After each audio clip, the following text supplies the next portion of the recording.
So let's say you found a skeleton. How would you tell if it's a dinosaur? You personally, how would you decide? Well, interesting question. I don't know. I'd have to do some research on that.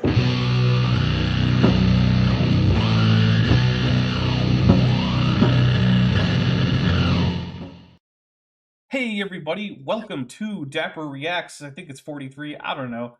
We're finally done with Pete Greer after today, and of course I am joined by both Vishanti and Dr. Kipp Davis. Alright, Vishanti, you know Vishanti, if you're not aware of Dr. Kipp Davis, you should be. He is a Bible scholar who specializes in things to do with the Dead Sea Scrolls, and well, I mean, this is all about Genesis. Judaism. Technical Judaism, early yeah. Judaism, early Judaism, yep. Yeah. So, and I'm just so what? happy I can hear you. Yes. Yes. It's just made my day. Okay, Dapper, guess what? I don't know what. Today is a very special day. Why is today not like all other days? Shabbat shalom. Manish tonight. Okay, today is different than other days because today is 6 months that Sal has been bitch made. Oh, yeah, it is. Look at that. Look at that. We just hit days. the 6-month mark. Wow. Yep. Oh, Mr. Cordova, you are welcome to come over and watch those videos and have a chat about them. Or don't have a chat. I don't, just let me know that you watched them, and I'll take that right down. I would love to take that down. Did you guys ever watch Nathan Orman's interaction with Sal Cordova? That doesn't sound familiar, no. Gnostic, sounds cringy. Gnostic, what was it? Gnostic Informant? Digital, no, it was Digital Gnosis was his channel. Oh, okay. He's not as active as he used to be. Vishanti doesn't like him. But well, that's a story for another time. Sure, sure it is. But I have to tell this one, if you haven't seen it, you got to go check it out because Nathan showed up on one of S.J. Thomason's streams. Oh no! Oh wow! With Sal on it, and then and Sal was talking about all of his his great work with creation science and things that he's working on, right? And Nathan just flat up said, "Yeah, I don't fucking believe a word you're saying," and then got after him for. He already dropped the F-bomb. Wow. Oh God, sorry. You only get one of those per stream. That's okay. It's okay. Damn, I'm sorry, you guys. So this is the last time I'm getting invited back. But so then he asked him, what was it? He asked him. Sal had said something to sound smart, and Nathan was like, "Can you tell me the basic principle of?" Oh, I did see that. No, I did see that. Now, yeah. Oh my God! God! Sal lost his mind and then started slamming books on his desk. Mm-hmm. At the public library that he seemingly was streaming from. No. All right. No. So, by the way, Shipfish, it was amazing. Who's been a member for 18 months, is at the Tetrapod level, sent a membership milestone chat that just says drink. And so, you know what? Sure. Technically, it requires a Godzilla or something, but this time I'm going to let it slide. And hey, guys, while we're not technically here to rag on Sal Cordova, whom I still generally think fondly of, although, you know, he should probably get his act together. But I feel less fondly of him after watching his very heart-wrenching breakup with yeah,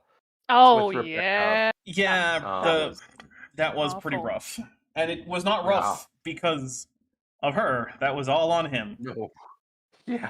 Yeah, that was not a good look. Yeah. But anyway, look, none of it was surprising, right?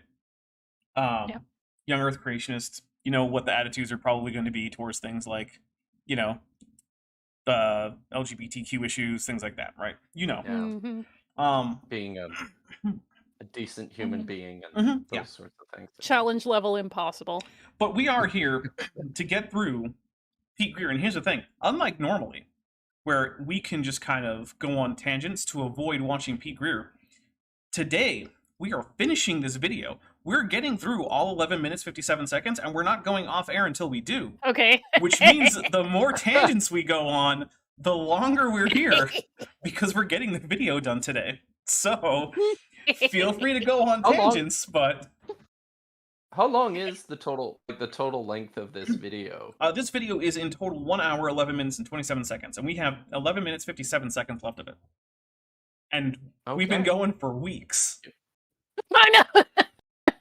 So No Yeah. regrets. All right. Okay, maybe some regrets, Some, but there's definitely some regrets. One of which is that when I look at this, I don't get the benefit of my color grading, so it just looks like I'm looking through a thin film of urine because everything's all weird and yellow and low Ugh. contrast. he's in Mexico. Yeah, basically. Shipfish for $2 says, just trying to keep you hydrated. Well, very much appreciated. I am currently drinking a ruby grapefruit hard seltzer. So there you go. Oh, Vandalia, nice. yeah. Vandalia 1998 for $5 says, so when/if it hits the 1 year mark, are you going to reset the day count to 0 or just have 366 days? Because days and years don't match up. So we're going to have, Let's cross that bridge when we come to it. yeah, I do plan to have like a special, right? Like, oh, hey, it's been a year. Like the 1 year Sal Cordova Bitchmade special. Maybe we'll look at some more of his videos. You know, some stuff like that. Have a few different guests come in and out. Maybe, you know, people who've interacted with Sal Cordova. But what happens after You that? can Yeah, I prevent don't know. that at any time. Oh yeah, yeah. I just don't expect them to. Nope. So also I hit my microphone. Sorry about that. So we have some rules for this game because we're do a little bit of a drinking game, right? So I'm day drinking with some hard seltzer where it's only noon here, but that's okay because it's just hard seltzer. I'm not like I'm you know. drinking coffee Yeah, that works for too. now. Because that's actually one of the rules is if you don't want to play along with alcohol, please don't. Feel free to play along with caffeine, with water, juice, a vape pen. I don't care. Just do whatever you want. And Be safe. It's not that I don't want to. It's just, I still have like half a cup of my morning coffee left. Yeah, no. Also, Andrew Metheus. There's no rule that you can't switch over once that's done. True. It's true. can just grab a Although beer. I might make an eggnog lot. Oh, I don't think I have any eggnog left. Damn. Oh, Just come over to my place. I have some. You have eggnog? Mhm. Really? Yeah. Wow. Do you guys get eggnog all year round? No, Okay. I don't. Really? I mean, we have it in Wow. stores all year I- round, but you Really? might. I don't. No, for- we don't. Yeah, I don't know what We sort get of Shanti's going eggnog to. at Thanksgiving and Christmas, and that's it. Around here, eggnog usually hits stores sometime around like October, and it leaves stores like right as December ends. Hmm. Wow, eh? Mm. Nice. Although, here's the thing about it though: nothing in there is seasonal, so there's literally no reason they couldn't just sell it year round if they wanted to. I know, right? It's so. I think they do it because they're worried too many people would die of heart attacks if. Well, that's if they their sold problem. eggnog. That's That's their problem. Have you guys All I have you guys care had the about- Kirkland eggnog from Costco? I don't think so. No me gusta. Oh. Is it pretty I good? don't like eggnog. Oh, it's good. Well, It's so very Andrew good. Metheus, Anyway, who's been a sorry. member for 6 months, is at the Tetrapod level, says, "Happy 6 months to me and also Sal." Yes. Nah. Happy 6 months to the both of you.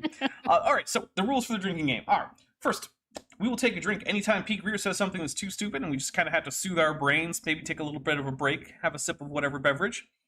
Also, we will take a drink if he actually says something that is actually factually accurate, but it can't just be something he's reading off of a citation, right? It actually has to be something like knowledge he has in his brain that he then articulates using his own vocal apparatus. If Hmm. that happens, we'll take a drink. We'll also take a drink anytime Pete Greer tells a joke that doesn't land or a story that didn't happen. So, for instance, if he had an argument with a shampoo bottle, but then he turns that into a story about a totally real Berkeley professor that he met on a totally real airplane and schooled him about young Earth creationism, yeah, we'll take a drink for that. We'll also take a drink if anyone on the panel, that's me or Kipp or Vishanti, can successfully predict what Pete Greer's next argument is going to be, where it's unclear. So the unclear part is important, right? So it's if it's going to be obvious, where he's going to be like, well, see, the Bible has these genealogies, and then Kipp says, well, I think he's going to use the genealogies to estimate the age of the Earth. Well, yeah, that's young Earth creationism. We all know that. That's not a good prediction. That's too basic. But we also have a few other ones. So if he cites a source, and we check the source, and not only does the source fail to support his argument, but it actively contradicts that, we call that a Trojan source, and we take a drink. This next one can only happen once per stream, but it can happen, which is ad hominid, which is when Pete Greer mixes up the single individual Lucy of Australopithecus, what is it, Afarensis? And he mixes up that one individual with a wider taxon, pretending that we don't know things about a larger taxon to which she belongs, than simply because we don't have that part of her anatomy, right? So if he says something like, well, we don't know that Australopithecus could walk upright because we don't have Lucy's feet. Well, it's true we don't have Lucy's feet, but we have lots of feet from other Australopithecus individuals, so that's kind of a nonsense claim, right? It'd be like saying, like, oh, we don't know what, the Book of Judith says because it wasn't in, like, the Dead Sea Scrolls. Like, well, okay, but we have other manuscripts, so who cares, right? Like, the Dead Sea Scrolls aren't the only early Jewish set of manuscripts that we have. So we can still probably know what's in Judith. Sorry. Anyway, that was just an example.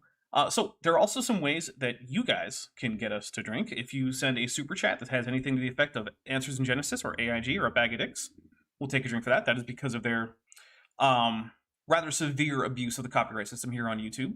A copyright system which is heavily set up to favor people making claims and heavily set up to disadvantage those who are defending against claims of copyright infringement.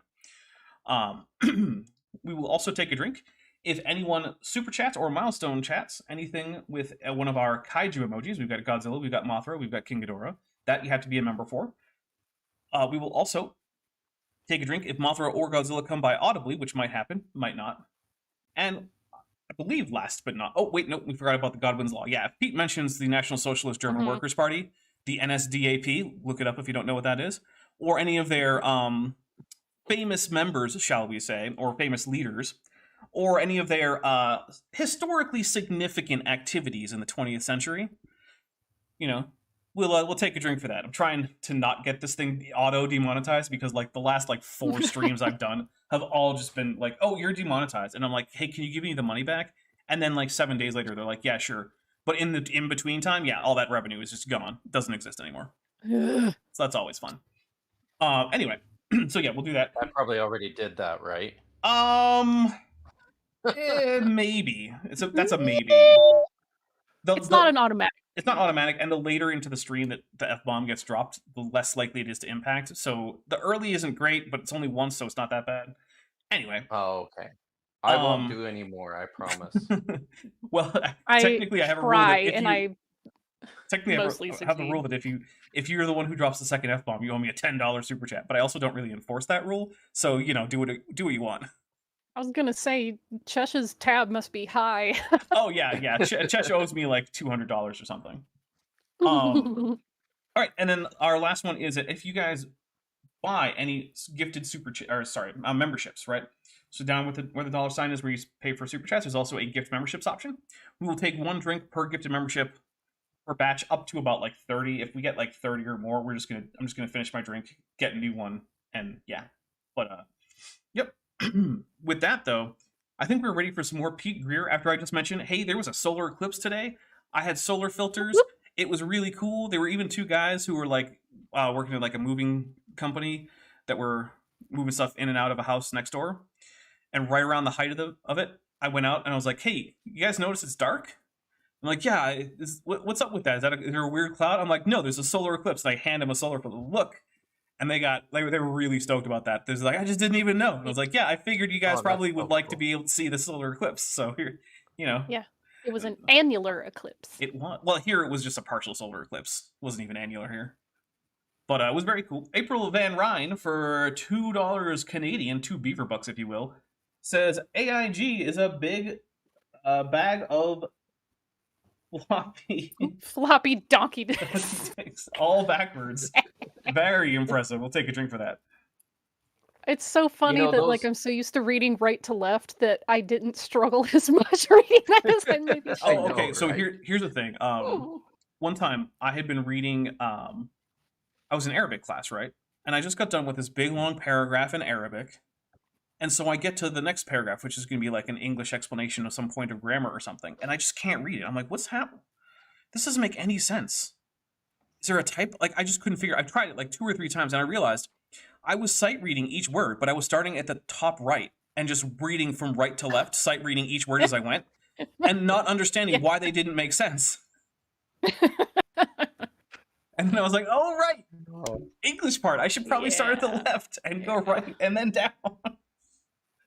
Yeah, that happened. You know, when I was first learning Hebrew, I think it was the second summer, and I thought I should probably spend some time because it's been a couple of months just working through and beefing up my Hebrew, and I started writing, but was writing left to right accidentally. Whoops.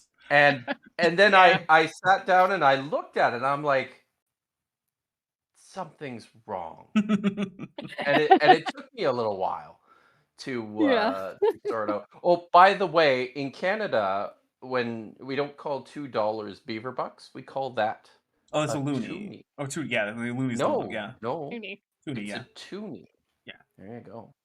Toonie. Let's see. You also have plastic rainbow money. Although, isn't the toonie actually the name of the coin? Yes. Isn't it awesome? Yeah.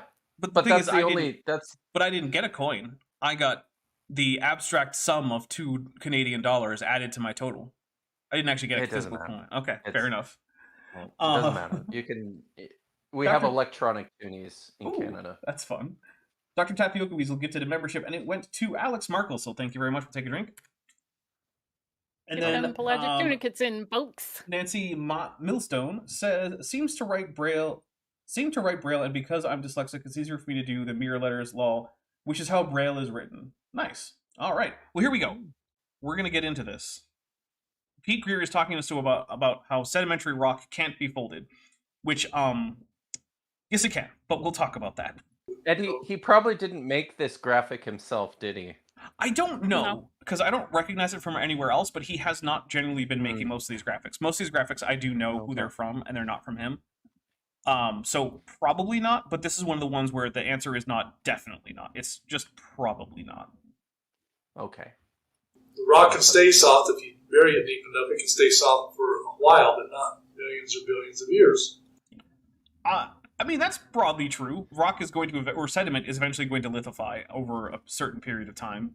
It might not lithify very solidly, but it will. So yeah, we'll take a drink for that being right. Okay, and let's see. Pillowpunk, the ape istivist, who's been a member for 4 months and is at the annual level, says, wasn't in a good spot to see this year's eclipse, and it was cloudy, but next year's is going to be right over my head. Also, AIG is a bag of dicks. We'll take a drink for that. And yeah, I might actually find myself in in the path of the next solar eclipse by actively going into its path. You might want to do that if you're able, because if you don't hit the eclipse path next year in 2024, it's going to be about 20 years before another one hits the continental US. Yeah. Wow. So yeah, I have to look at things like, it's still like a year away, so like, how much money is it going to be? Is it supposed to be like this time next year? It's about a year away. I don't remember exactly. Yeah. I just remember. Do you know if would we be able to see it this far north? Or I don't think so. I think it's going to have a similar path to this one. Well, it's going to be going in the opposite, like diagonal direction. Oh, so like this one was from like diagonal left to diagonal right. Maybe if you get to Quebec.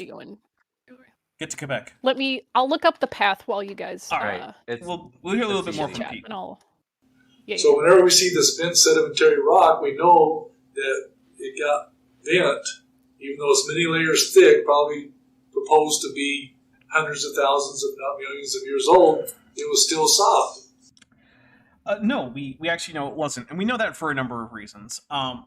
So I want to run this by you, Kipp, because you're relatively a layman, but you got a good head on your shoulders, as they say. So you're that great combination of like, you don't know the subject like an expert, but like you can probably puzzle through this. So let's say I had like 2 different layers of sediment, which is like things like sand and silt, right? And they're just unconsolidated, loose, right?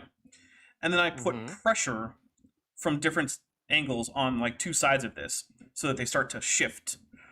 Right. Now, at the interface between these 2 layers, what would you expect to happen between these 2 layers of just individual bits of sediment? Would they? I mean, I would expect them to kind of. Would they mix a little bit? Yeah, they would. In fact, we actually do have bent sedimentary layers where we can see that mixing. But But what if instead of actually being still unconsolidated, unlithified sediment, it was actually 2 layers of rock. Now, those can't mix because they're already embedded in separate bits of rock that are separately glued together by whatever chemical is gluing this particular sedimentary rock together. It varies by rock. But the thing is, since the 1940s, people have been doing physical experiments in bending lithified rock plastically, and we have known how to do it without getting brittle fracture of the rocks with the right confining pressures and temperatures. So when Pete Greer, I almost said Andrew Snelling because Andrew Snelling is really the guy who is the originator of a lot of this. When he says that we know that these had to be still unlithified sediments, we know that's not true. In fact, it's precluded for a few reasons. One is, one of the things you can see in his picture, although it's a little hard to see because, it's a weird color, but in his picture, you can actually see that there are stress fractures, which there wouldn't have been if it were unlithified. Right. Yeah. And second, we don't get that mixing at the boundaries, which means it had to be lithified. So Pete is, I'm not going to say Pete is lying, right? Because I'm pretty sure that what Pete did was he just accepted whatever Andrew Snelling told him because he trusts Andrew Snelling. In fact, it might not even be right from Andrew Snelling. Yeah. It might be filtered like through 2 different authors on like Answers in Genesis website or something. But do you think it's something that Andrew Snelling like told him directly? Like, are they buddies? I don't know. That's why I said like it might be like filtered through like a couple different authors, like just on the Answers in Genesis website. Although the world of young Earth creationism is not very big, so it's not that actually right. Like if you're a young Earth creationist and even if you're just a layperson, right? You probably know. But people. Like, yeah, there's a fair chance. Like if you want to go meet the big names in young Earth creationism, you can do it. It's not that hard to do. Yeah. So it's a little bit like my world. Yeah, there's just. I mean, it's not like there's thousands upon thousands of people who are doing this. If you go to the right conventions, you're going to meet the big names. Yeah.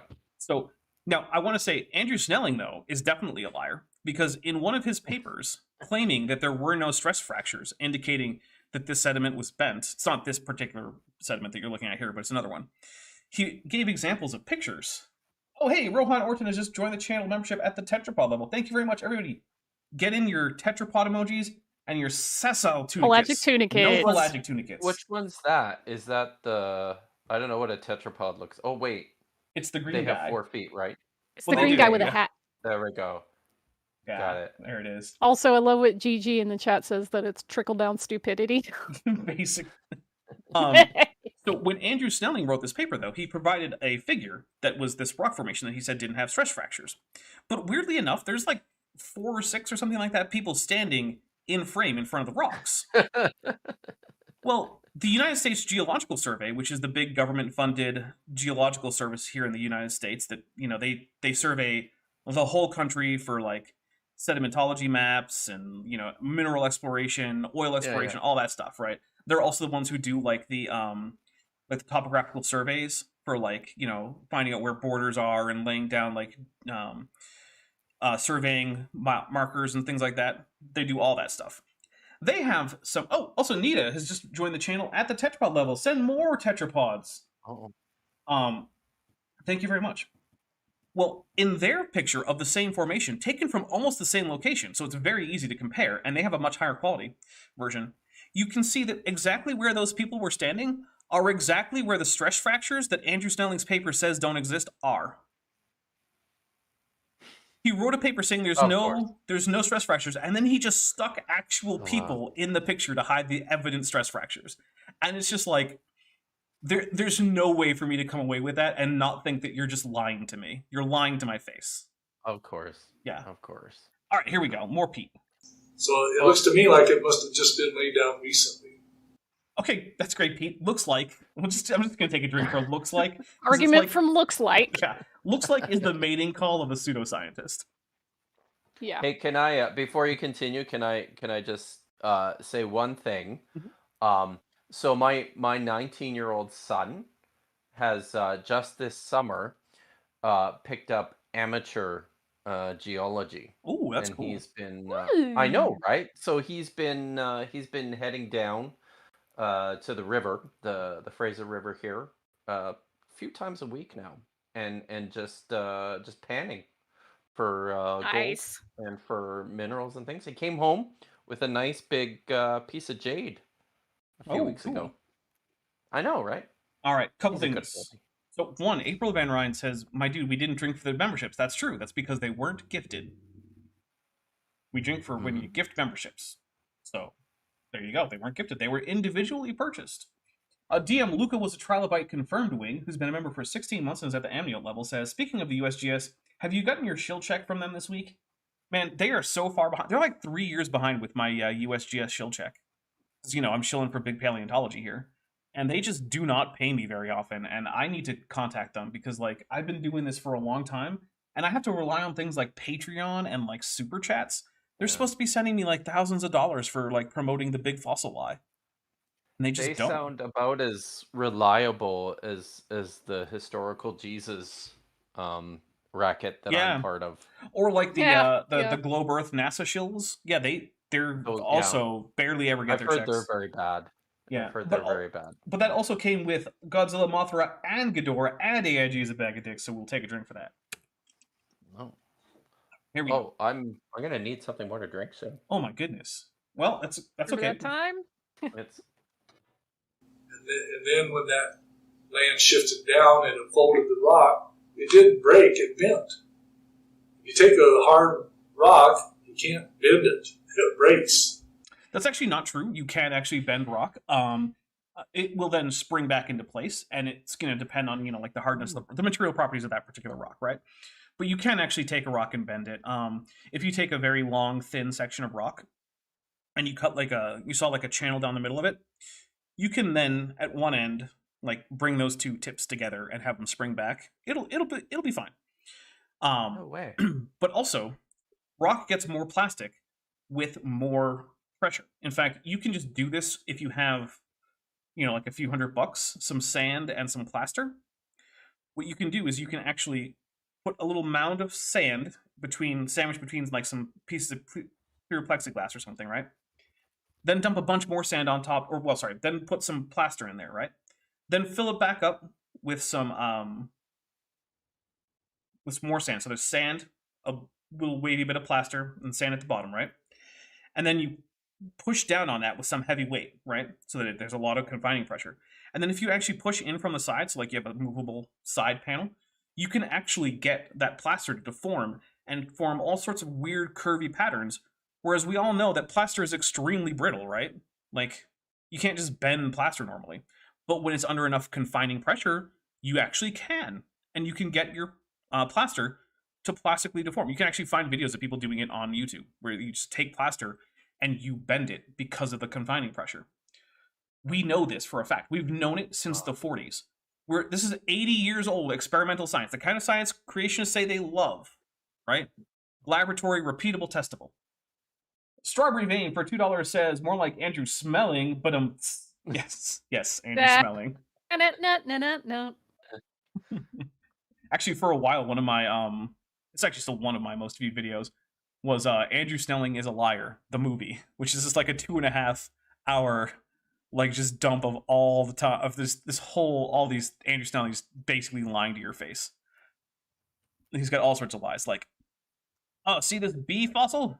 It couldn't be preserved except in a worldwide flood. Except it's, from the Green River Formation, which according to Andrew Snelling is a post-flood formation. Whoops. Yeah. Lots of lies. Here's another big... That is actually the exact thing from Andrew Snelling's paper. That is the exact bit of folded sediments. Oh, goodness. Big fold down at the bottom of the Grand Canyon. You can see a person standing there to see the size of that big... I actually can't see a person standing there. Maybe his audience live could. Fold of rock. Once again, you don't see broken rock, you see folded rock. Except, you know what? When he says there's a person there, I suspect that this is actually the Andrew Snelling version of the picture that has the people standing exactly where the breaks in the rocks are. Oh, which is amazing. I'll take a drink for how stupid that is. Actually, Glenn Williamson, aka Ruhif, has a whole big write-up on his blog about this specific picture and that specific paper from Andrew Snelling. It's pretty good. Sorry, it's blurry, but that's... Yep, that's a crop form of the picture that Andrew Snelling used. If you see that there's a person, you can just kind of barely make out their sneakers and like pale legs and like shorts or something. Right behind that, there's a crack in the rock. Mm-hmm. Yeah. You know what? I'm gonna just spam the little triangle, well, 2 angle. Yeah. Because, yeah. Yeah, it's time for the number 2 triangle. What does that so do? this is a reference to a meme that says that you can be creationist, well-informed, and honest. Those are the 3 things you can be, and you can most pick 2. I've heard you say that one, but yeah, right? Yeah. Okay. Sweet. So, yep. At most, you can be 2. Yeah, some people choose just 1. And it's usually creationist is the one they pick. We know plenty of people who are neither honest nor well-informed, which is always a fun combo. Sides, don't worry. But that's just, you can see how sharp that bends. It's not broken. Well, except right behind that guy who's standing there. Just, aw. This is, once again... Is that the Isis temple in the Grand Canyon? I can't tell. You know what? His photograph is way too washed out. Yeah, this was filmed on like a turbo potato or something. I don't even know. I think it is though. I'm going to see if I can. Should we go back to? You know what? We'll ask the audience. All right. Is this like filmed in his living room? I think it's at his church. Oh, okay. I think I'm gonna get something else to drink here. All right. Yeah. Just let me turn off your video for a second and go ahead. All right. There's a poll. So should we turn back on the Skinamarink color grading that we had last time? Yes. Well, vote in the poll. I mean, I did. I just also say yes in addition to fair. voting. For those of you that weren't here on my other presentation where I put these in, this is on the Barnhart Trail. For you new people to the area, if you haven't been on the Barnhart Trail before, you can go up there and you can see these bent layers about a mile of the trail. Look on the far side of the canyon, and you'll see these bent layers. Those layers that are the light-colored ones, they're 2 or 3 feet thick. And then you see these layers where that whole mountain just got scrunched and everything. I mean, that looks like a big M in the side of the mountain. I like how this whole thing is just like, look at more examples of folded sediment. And it's like, okay, but that doesn't really mean anything. Look at all this folded rock. You can't fold rock. Yeah, except, oh wait, yes you can. All right. You are significantly more to the right than you were before, Kipp. Is there any way, Cakes, you could slide over a little bit? What direction is that? Hold up a hand and point it. Like, just point a finger and I'll say it. Like, yeah, that direction. That way? Yep, just a little bit. Okay, you want me to go that way? I wonder if I could just do it with my camera. Oh, yeah. Pipplepunk, the ape... Does that work? Yeah, that should... How's that? A little bit more, if you could. You're just a little out of frame. All right. Oh, weird. No, other way. Sorry, other way. Other way. Keep going. Damn. Am I going this way now? Yeah, there you go. Okay. Is that better? Yeah, that's a lot better. Tell me when. That was fine. That's fine. All right. Pipplepunk the Ape Istivus for $5 says, just once I'd like to see a creationist try to demo how easy it is to fold mud without mixing it. Yeah, they never do. Weird, isn't it? I think there might have been some buffering there. Sorry about that, everybody. Let's see. All right, so you know what? I think we have enough votes to say, yeah, we're bringing back the Skinamarink color grading. So here we go. Boom. We're in Skinamarink mode. You seen Skinamarink, Kipp? So it looks to me like nothing has changed. That's because I don't have control over the color grading of the video that is being broadcast to you. But the people on the stream can see it. That's the important part. Okay. All right. Why is it called Skinamarink? Well, have you seen Skinamarink? It's a movie. No. Well, we might have to show it to you. It's good. Yeah, it is quite well. Oh wow. It's okay. Look, it's good for if you like movies like Vishanti and I like. I understand why a lot of people might not like it though. It's a very distinct movie. Hey Vishanti, did you happen to watch the high quality film that I sent you a link to last week? Uh, which video? That was the unintentional bar mitzvah or the accidental bar Ah, mitzvah. crap! No, it's been a Oh, freaking crazy week okay. for me. Like, Yeah. the Well, world is doing a lot of things, so I've been distracted trying to organize with my various groups for that. So, but it's in the queue. all right. All right, here we go. Mickey Mouse was there. Then backing off a little bit, you can see the whole side of that mountain that it's had the sediments have sloughed off and left that rock there. And that sometime in the past, it all just got pushed together like a big accordion. I love how he has absolutely no clue how to describe anything that's going on right now, right? Because what's actually happening, right, is that you're getting sediment that's pushing against other sediment underground, and it's causing folding. And he's like, oh, well, it's infilling, and then it's scrunching like an accordion, and like, what? Anyway, Dr. Tapioca Weasel just gifted a membership, and it went to April Van Ryn. Thank you very much, Dr. Tapioca Weasel. Here's a drink. We'll hit play. This is further up the canyon, but you see another huge fold of rock right in here, that huge fold of rock. If you say so, buddy. Once again, not broken, folded. And there's, along the trail, there's little bitty ones, just, this big you see in him. It's just pretty. All right, if you see a fold that small, chances are that what's actually happening there is not that the sediment has folded, but rather that there was some kind of non-horizontal deposition. Because while it is true that in like your intro to geology class, you hear that deposition is horizontal, in real life it's a little bit more complicated than that. And certain things like just depressions in the landscape, relatively small impacts, bioturbation can all cause some of the sediment to not lay horizontally. So yeah, that's a more likely explanation there. Let's see. Bits of intercontinental ballistic volcano rage says for $2, AIG is a fleet of Dr. Evil's rocket ships. Yes, we'll take a drink for that. I've switched to bourbon. Nice. Hey. Also, this is Fits of Intercontinental Ballistic Volcano Rage, is the 10th super chat on the channel. So congratulations, thank you very much. Oh, nice. That was very generous of you. I really do appreciate it. And by the way, the intercontinental ballistic volcano thing is because one of the young Earth creationist ideas for how animals get from like Anatolia to places like Australia is that maybe they were shot there by volcanoes. So, you get a intercontinental suborbital trip for those little koalas, and then somehow they survive impact with Australia, don't go anywhere else. It's weird how the volcanoes are very selective about which mammals to shoot to Australia. Yeah, right? Yeah, it's very... Wow. So, and New Zealand. Suborbital platypus. Suborbital platypus, yep. Be a great band name. It would be a great... Everybody. Did you know that... So I lived in New Zealand for like half a year when I was much younger. And one of the reasons I went there was to go snowboarding in the summertime.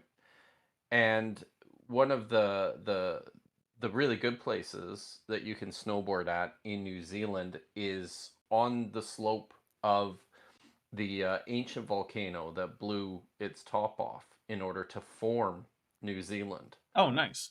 So it's pretty wild. A few years after, it's still an active volcano. A few years after I had left, they had an eruption, and there were pictures floating around of people up to their waists on the ski hill in ash. Ooh. Which looks sad. That's less that's fun. not very safe, by the way. Don't hang out in ash falls if you don't have to. No. Wear a mask too, because volcanic ash will give you lung cancer. Yeah. So you know how asbestos is a leading cause for mesothelioma, which is kind of lung cancer? Volcanic ash can do something similar. The reason asbestos does that is because the tiny microscopic shards puncture your lung cells. They're tiny little bits of glass, basically, and they'll puncture into your lung cells, and your lungs have trouble repairing that. And because they have to reproduce more to repair that, it basically can. The more cells reproduce, the more likely they are to result in cancer, basically, because cancer is a mutation. And so Right. volcanic ash is also full of tiny, sharp shards of minerals, which can puncture your lungs. It's really bad to breathe in. That does sound Yeah. terrible. Yeah, as TD says, lung damage. Yeah, it's really bad. Don't breathe in volcanic ash, or asbestos for that matter. Micro razors. Basically. Amazing. It kind of boggles my mind to think how all this could have happened. I mean, look, here's the thing. I bet it does. And to some extent, it probably should, right? Because it boggled scientists' minds at first, right? It's not like the first geologists had all these answers. But the thing is, it's fine to be, like, stupefied by how cool nature is. But what that shouldn't then make you do is say, well, I guess it was probably magic, and then go about your day. No, you could go learn, right? You could go look into it. Like, what evidence do we have about this? What experiments have been done to explain this? You could look into the evidence, or you could do what Pete Greer does and just say, yeah, well, it was probably a magical flood. I guess time to go flip some hamburgers for the church cookout. Not that I'm knocking church cookouts, because that sounds like a lot of fun, because, you know, cookouts are cool. It was one of my favorite parts of church. Yeah, cookouts and potlucks are some of the best church activities. The Sunday school picnic was pretty good. Yeah. Also, if you're at a Eastern church, the post, like, Easter service feast is also a pretty good time, although it tends to start at like 2 or 3 a.m., so, you know, yeah. Because, yeah, that whole Easter service that lasts like 2 or 3 hours is starting around midnight. And so, yeah, you're going to be waiting a while. But it is a good time. Anyway. We see it did happen. So here's some more rock bit. I love this one, right? Because even with this really blown out picture, you can actually see some of the stress fractures, right? So, like, there's this thick... you guys can't see my mouse, but whatever. But there's a thick layer right around the middle. Your mouse. Yeah, you can, but they can't. Oh, okay. But, like, right there, there's a stress fracture on the upward slope of it, right? It's right there in front of you. And that's because while rock can plastically deform under confinement pressure, if it happens a little bit too fast, yeah, you get the occasional stress fractures. And these things are full of microscopic stress fractures, but there's also macroscopic ones that you can just see. It's right there. How did that stress fracture occur if it's not lithified, right? Because the problem is, it is true that you can bend on lithified rock and you won't get stress fractures. Whereas if you bend lithified rock, you generally will. But both can result in a significant amount of plastic deformation. So to tell the difference, you ask 2 questions. Are there stress fractures? And is there mixing of the sediment at the boundary layers? And if the answer for one, are there stress fractures, is yes, and the answer, is there mixing, is no, then you know this rock was lithified. And if the answers are reversed, are there stress fractures? No. Is there mixing? Yes. Then you know that the sediment was unlithified when it bent. And Pete is just here like, nope, let's just ignore all of that. Bent sediment means it had to be mud, which means it had to be from the flood, which is another thing, right? Like, even if it were true that this had been bent while it was still soft, which is the case in some places, right? Like, there's I don't remember the name of it, but, like, there's a popular tourist attraction over in, like, the Arizona, like, Utah border area, where, like, the sediment is sand dunes, and they're all, like, weird and twisty and kind of, like, it's kind of trippy, right? Like, it looks like a surrealist landscape. We know those sediments were folded before they were lithified, because there is mixing and there are no stress fractures. So, like, you can point to examples of that. So, even if it were true that this was unlithified, it wouldn't really mean much. Also, I've noticed that this is a Shutterstock image, and he didn't pay for it, right? Which I'm just noticing now. Like, now, I mean, I'm not going to rag on him too much, because, like, whatever, Shutterstock doesn't need all that much more money. But it's just a little funny that he didn't need, like, the watermark is just still there. Past the right angle, I think. But not broken. I mean, it's not quite a right angle. It's slightly acute. But, whatever. Yeah, I mean, that looks more... I guess it depends which angle we're talking about here, but it looks closer to 45 degrees to me. Yeah. I mean, it's an extreme angle. I'll give him that. Yeah. Another big folded. Is that all this presentation is just pictures of I don't know. It hasn't been so far. Rock? Okay. It hasn't been so far. Like, before, he's read from the Bible. Actually, in some cases, he read too much from the Bible, and we're just like, all right, get on with it, man. We know what Genesis 2 says. We've all read it. I actually meant to black this one out or skip this slide because Stephen Leahy says the Shutterstock images are actually stress fractures. Yeah. I'm not sure what that is, and just the way the photograph is, I'm not 100% sure it's real, so ignore it. Okay. You can edit it out if you like. Oh my God, he's not 100%. Here's another one. This is on the San Andreas Fault. Hey, Vishanti, you know about the San Andreas Fault, right? I know about the San Andreas Fault. I don't know about the San Andreas Fault. Well, I'm pretty sure he means San Andreas. Okay, but yes, I do. Mm-hmm. Does that look I like live near it? Does that look like the fault to you? No. Well, it might be part of the fault, not where you live. Yeah. It is it pretty looks big. completely different up in the Bay Area than it does Yeah. down here, so. See what the Earth is doing at the San Andreas Fault. That somewhere. Okay, I'm gonna take a drink. Okay, most of the rock there isn't even sedimentary. Most of it's igneous, because basically the Rockies are all a bunch of volcanoes that formed, right? Now there's some that are, lifted up as a result of pressure, but like most of the rock in that area is igneous, which means that if you find a swirling pattern in it, it's more likely that, yeah, it was formed when it was soft in the form of lava. And you can say, well, there were volcanoes during the flood. Okay, sure, whatever. But, like, that there is a volcano is not on its own evidence for a flood, because floods don't require volcanoes, and vice versa. Volcanoes don't require floods. So, like, I don't understand what this argument is. It's like, hey, look, there was some swirly magma. Like, yeah. Mm-hmm. I live within 40 kilometers of a volcano. Really? That's pretty darn close. Yeah. Yeah. Mount Baker is literally just right across the border from where. All right. Well, yeah, you do live in, like, the Pacific Northwest, right?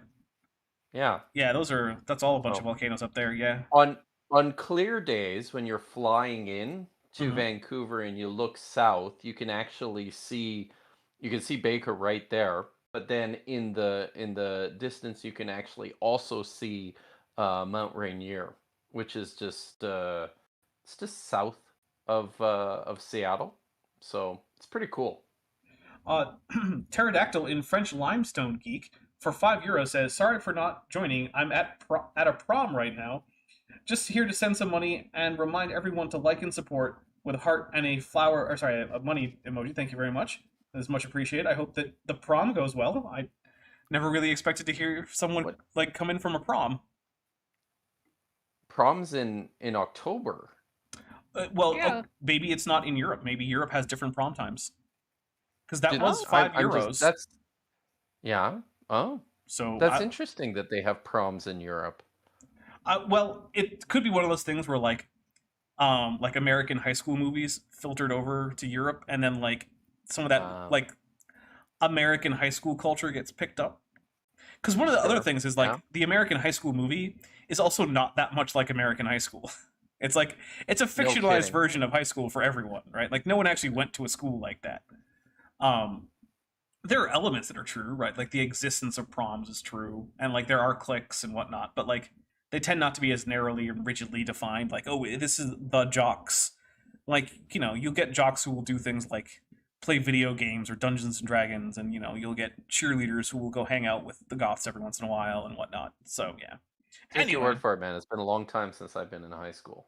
Well, I mean, okay, same, but that was my experience at least. Was that like it wasn't just like these complete insular, no mixing groups with the Hollywood-esque treatment of everybody. But maybe my high school was unusual. I mean, it wasn't unusual. I went to a little Catholic school, so there is that. Which was not a Young Earth Creationist school, by the way. Catholic schools, Catholic. Yeah, Catholic schools are usually not that bad. They wouldn't be. That's true. Yeah. Along the way, by the way, if it's sedimentary rock, it can't have been heated up enough to bend and not break. Oh well, that's just not true. We'll take a drink. What? All right. Yeah, he's even I knew that. I'm pretty sure he's about to say that it would metamorphose. When you heat it up enough to bend and not break, it becomes a metamorphic rock. Correct prediction. Yeah. Oh wow! So we drink for that, right? Yep, that is a correct prediction right there. So here's a cool thing. There are folded sediments with fossils in them. And there are some of the fossils are so big that they actually extend over a noticeable amount of the curve. And the fossil itself is curved. There's a famous Stegosaurus skull that is actually bent because the sedimentary layer it was in was also bent, which means it had to plastically deform because you can't just bend a skull normally, right? And if you had a skull embedded in unlithified sediment, and then that sediment bent, the skull wouldn't bend, the sediment would, and then you would have an undistorted skull in a bent layer. But that's not what we have. We actually have the skull itself bent, which means it had to be lithified. And like, the creationists talk about that because it's really cool, right? Like, oh, hey, look, here's a plastically deformed actual Stegosaurus skull fossil. That's really cool. And then creationists is like, nope, had to be unlithified. And it's just a boring version of the planet that they live on. It's sad, honestly. There's just a total lack of curiosity from most creationists, a lack of interest in getting like actual answers. I don't know. It gives me like, makes me feel bad for the ones who are like Pete. Like, I think Pete is he's not like lying to us. I think he's been bamboozled by actual creation because he's just some pastor, right? Like, he didn't go to school for geology or paleontology or biology or any of these things, right? Depending on what sort of a church he's in, it's quite possible that he could be a pastor and not have gone to school and learned anything about theology he might not have even been to a all. seminary or anything.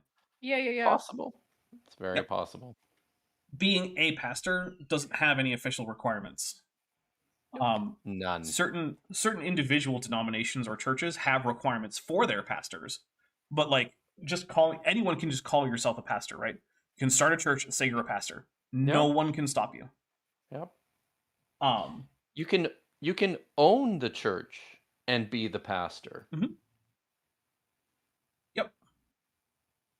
It's only when you want to affiliate with certain like ecclesiastical bodies or churches or whatever you want to call them that have rules as to who can and can't be a pastor or a priest or whatever, then you would have to abide by that. Like, you can't just declare yourself like, well, I am a Roman Catholic priest now, and this is my parish. Like, that doesn't work. You can't do that.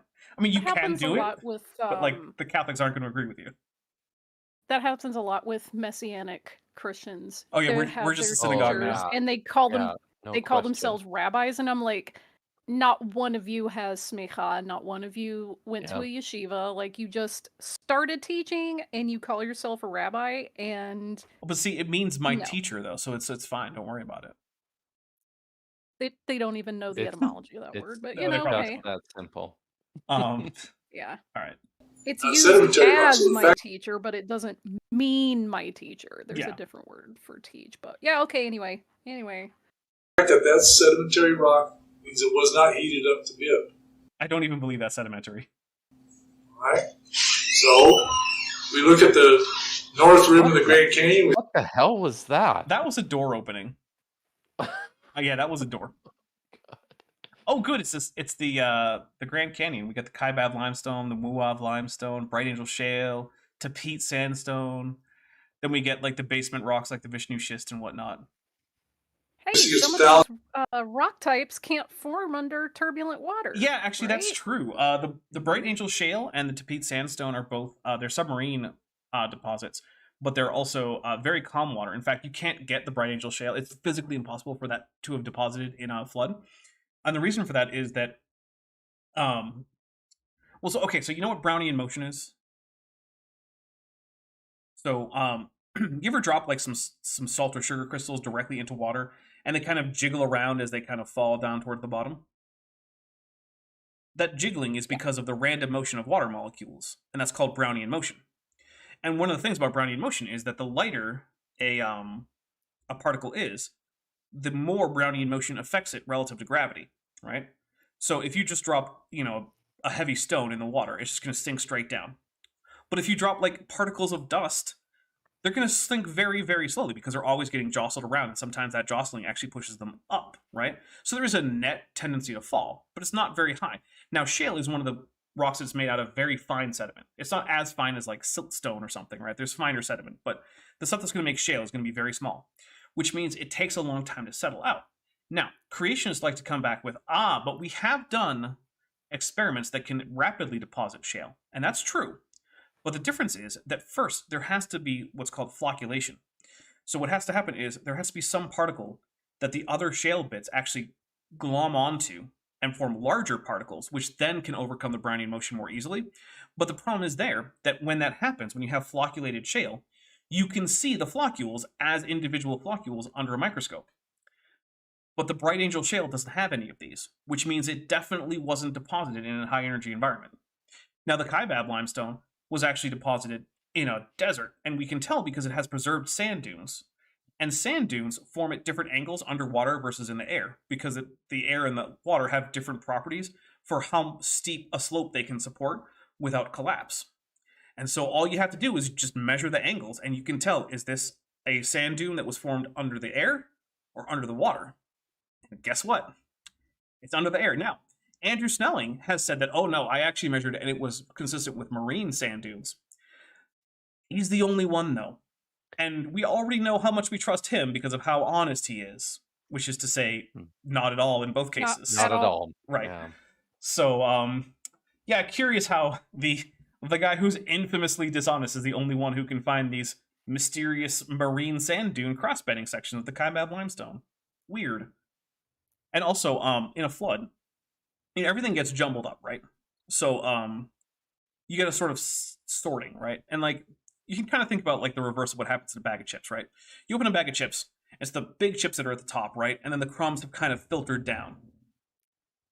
Well, in water, something similar happens, except it's kind of reversed. The big heavy things sink faster because they're less affected by that Brownian motion and just turbulent flow and whatnot.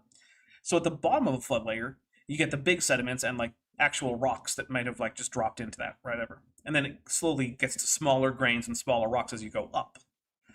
Which means you can't have the Bright Angel shale under a layer of limestone if they both formed in the same flood, because the limestone would sink faster.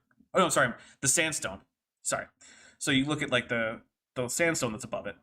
Limestone actually could form on top of shale. My apologies there. But yeah, so because we don't actually have a density gradient that goes from high density to low density and from large grain to small grain, we know this couldn't all be the result of a single flood. You could argue it was a bunch of individual floods, and there would be problems with some of the some of it for that. But like, yeah, it can't be a single flood. Everything about this precludes the idea of a global flood. So which one's the sandstone? So he has Kaibab listed as a Kaibab limestone. That's not true. It's actually the Kaibab sand. Yeah. Oh, okay. Yeah. Wow. So, I grew up in a city called Calgary, and it's actually one of the things it's known for. It's actually called the Sandstone City. In some circles, because there's a huge number of older buildings in the city that are constructed of sandstone, and the reason for that is because there was a great fire in the city in 1912, I believe, and they decided in order to avoid future fires, they would stop building timber structures and instead use the very plentiful, readily available sandstone in the region. Oh, I'm sorry. It is the Kaibab is limestone. I'm mixing it with the Coconino sandstone because this doesn't have all the layers, and so like I mixed those up. Sorry about that. It is the Kaibab limestone. That's okay, because I got to tell my sandstone story. Yes, which is very cool, by the way. I know, right? All right, we just got a whole bunch of memberships gifted, so let's go through those real quick, and then we'll probably take a quick break. So let's see. First, Strawberry Vein gifted 5 Dapper Dinosaur memberships. They went to Christopher, Kennedy Atheist, John Smith, Cindy Bidwell, Glaze. I was about to say Gaze. I'm like, no, it's Glaze. Ian Debunked, and Cross-Platform Adventures. So let's take 5 drinks for that. 1, 2, 3, 4, and 5.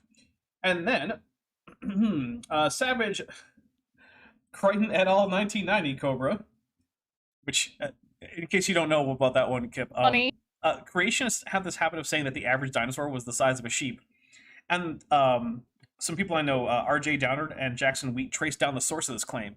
And it came from the peer-reviewed paper Jurassic Park by Michael Crichton, published in 1990. Yeah, that was a great book. Mm-hmm. Yeah. Very peer-reviewed, much science.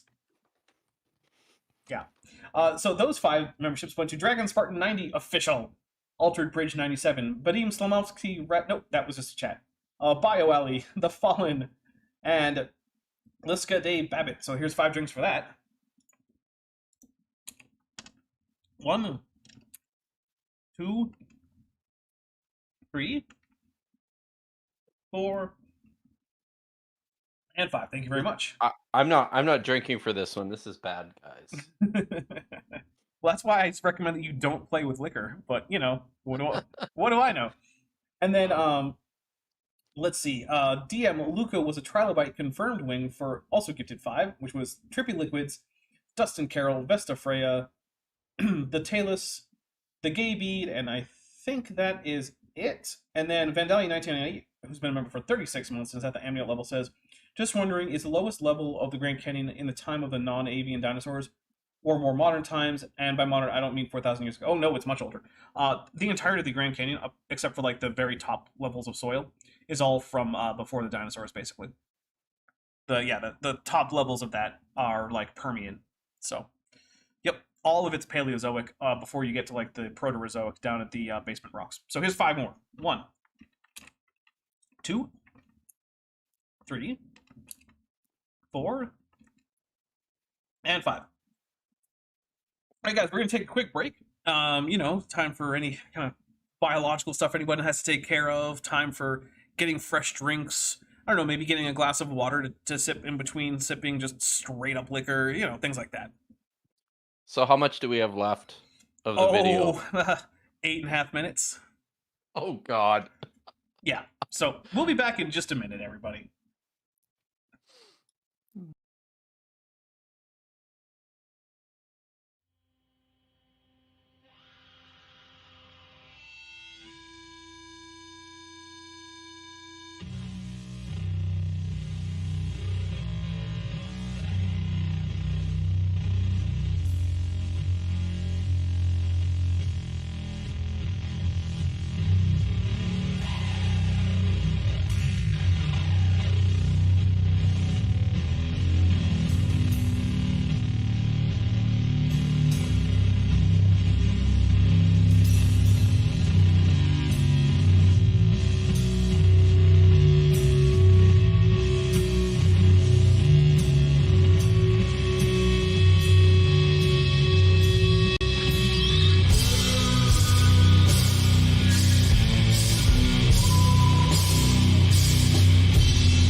And we are back just in time for a couple things to come in.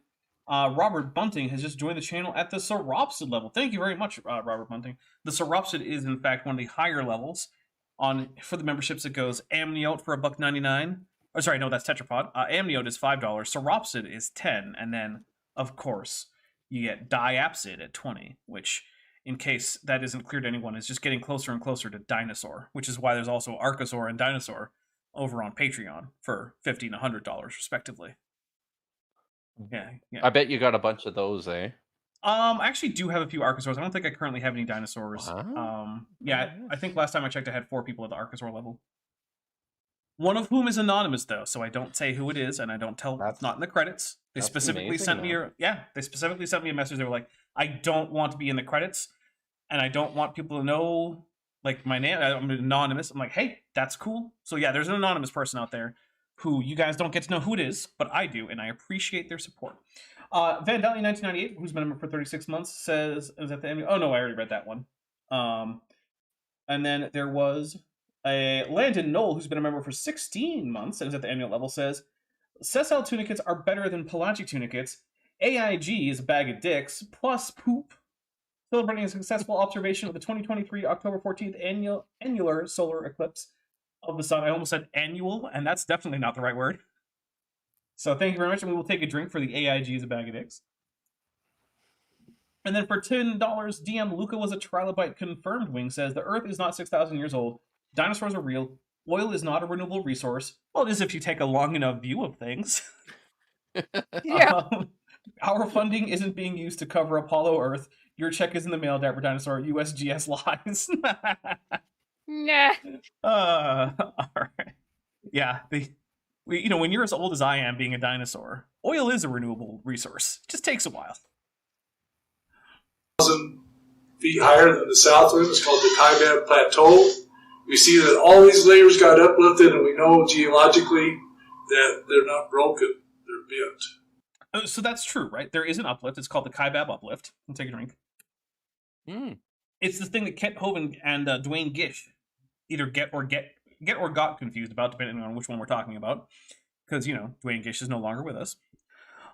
Because they like to think that that's a problem for there being a canyon there, because how could the canyon flow, or how could the river flow uphill to carve out the canyon, since the Kaibab uplift goes higher than the entrance of the canyon? Well, it's in the word uplift, right? It's being pushed up by pressure from below the surface of the Earth, and it's being pushed up at a rate that means that it went higher than the entrance of the canyon, but the river always flowed downhill, right? Like, this is a thing you can see in real life. You can see places where rivers are cutting down and the landscape is lifting up, which means that the total difference between the top and the bottom is actually going at a pretty good pace. Like, every year you can notice a difference. Eddie McCoy also just joined the channel at the Tetrapod level. Thank you very much, Eddie McCoy. Wow, I'm getting a lot of people joining the channel. I'm not used to this many people just joining on their own accord. Yeah, I appreciate it.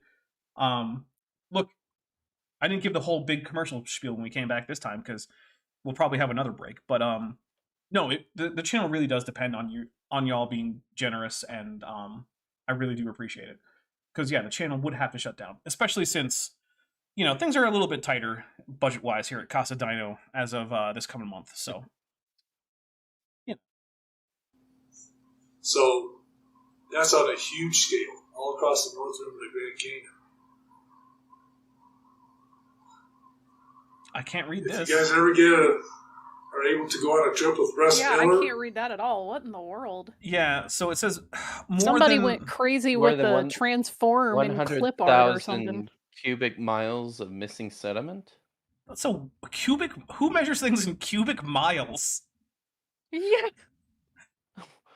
Cubic miles is such a dumb unit. What is that? Cubic miles.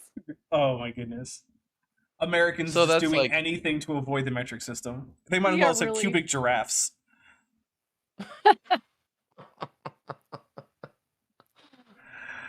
All right, so he's going to explain this, but I'm pretty sure what he's talking. This is not a real prediction, because I'm pretty sure I've heard this spiel before. This is going to be him talking about basically that we don't know where the sediment from the Grand Canyon is, because it's obviously been removed because there's a canyon there. and all that sediment had to go somewhere.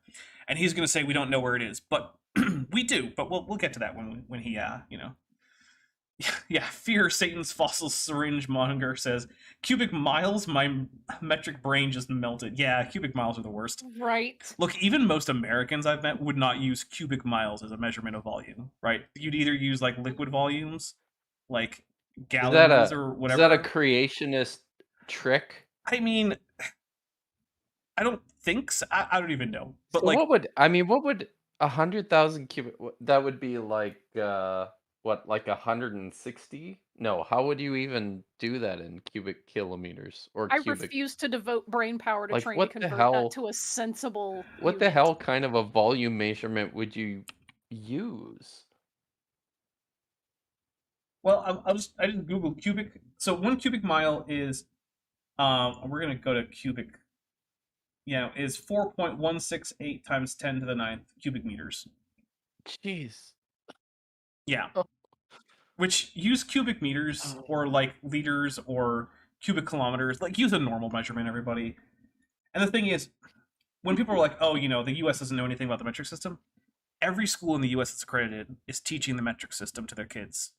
Kids know about the metric system. Yeah, it is. They just don't use it for most things in everyday life, right? Like you walk a mile to get to the store. But if you ask most Americans like about how big is a meter, they're going to be able to tell you about the right answer. Okay. So like we have a very strange system. I mean, we're Canada's metric, right? Mhm. But I think But for the most by and part. large, right? See, this is the weird thing is by and large, most people understand distance measurements in terms of kilometers as opposed to miles, and temperature measurements in Celsius as opposed to Fahrenheit, and What about volume height? measurements for the most. But this is the thing, right? Uh-huh. Like, I don't know. I'm still a little fuzzy in terms of my height in meters, and I still use Mhm. feet and inches. Yeah. And So how in the tall are you construction. in feet and inches? Oh, well, if you ask my wife, I'm like 5. I'm like 5'7", 8, but I think I'm closer to 5'10". So We'll split the difference. We'll say 5'9". let's do that. Okay. Right? Okay. There we go. Well, My kids are all over 6 feet, though. Oddly enough, Well, Americans. Dapper's about what, 2 meters at the hip? No, it's about 2 meters at the shoulder. Well, 2 meters at the shoulder. Well, which is a little higher. 2 meters is huge, isn't it? That's like not well, for he's a a dinosaur. dinosaur. Yeah. Okay. But yeah, one weird thing is Americans buy their soda by the liter. what? Yeah, in America, when you want to go get a big bottle of soda, it's a 2-liter bottle. It's not a gallon. It's No not a way. quart. Yeah. Really? Mhm. Yeah. Wow. Yep. What about milk? Milk comes in gallons or quarts. Gallons. Weird, eh? Like, Yeah. that's Yeah, so weird. it's screwed up, man. Basically, what happened was, for a while, soda companies were mostly just selling like soda machines to bars and drugstores and things like that. And people were just buying soda by the glass, right?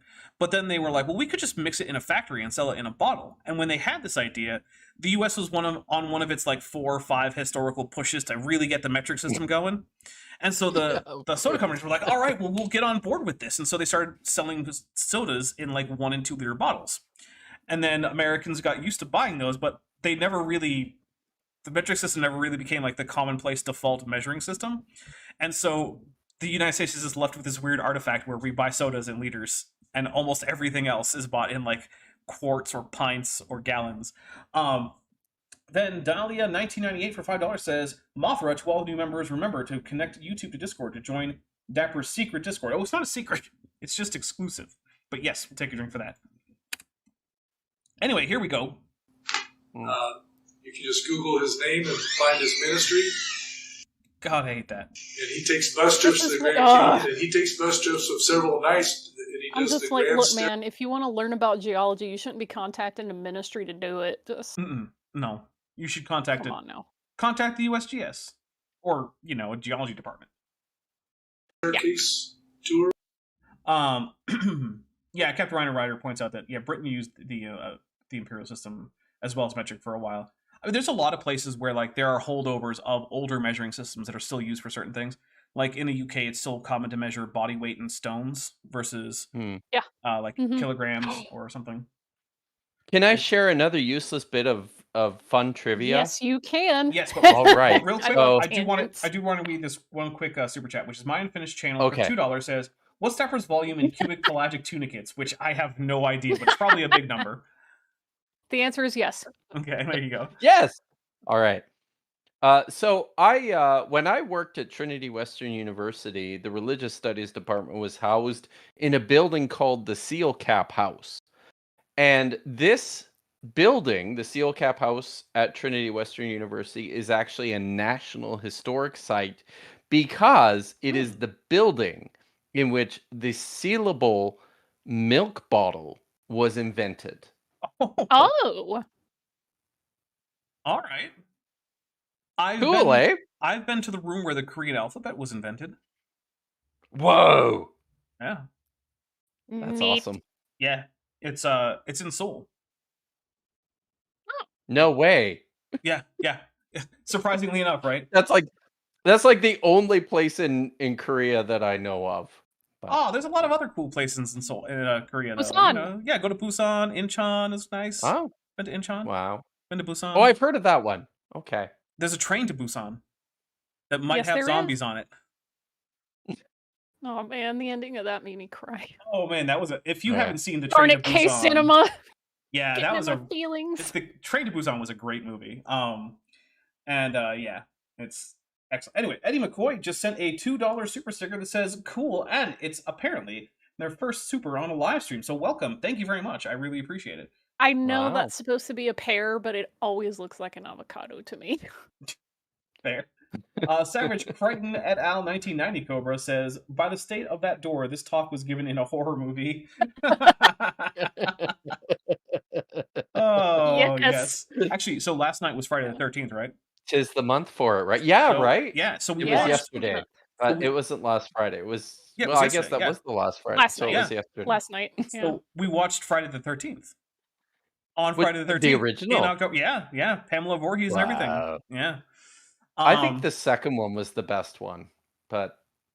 Yeah, I can... Look, the first one I don't think is the best one, but I did turn to Ben and I said, now remember, a sequel to this movie takes place on a space station after the apocalypse.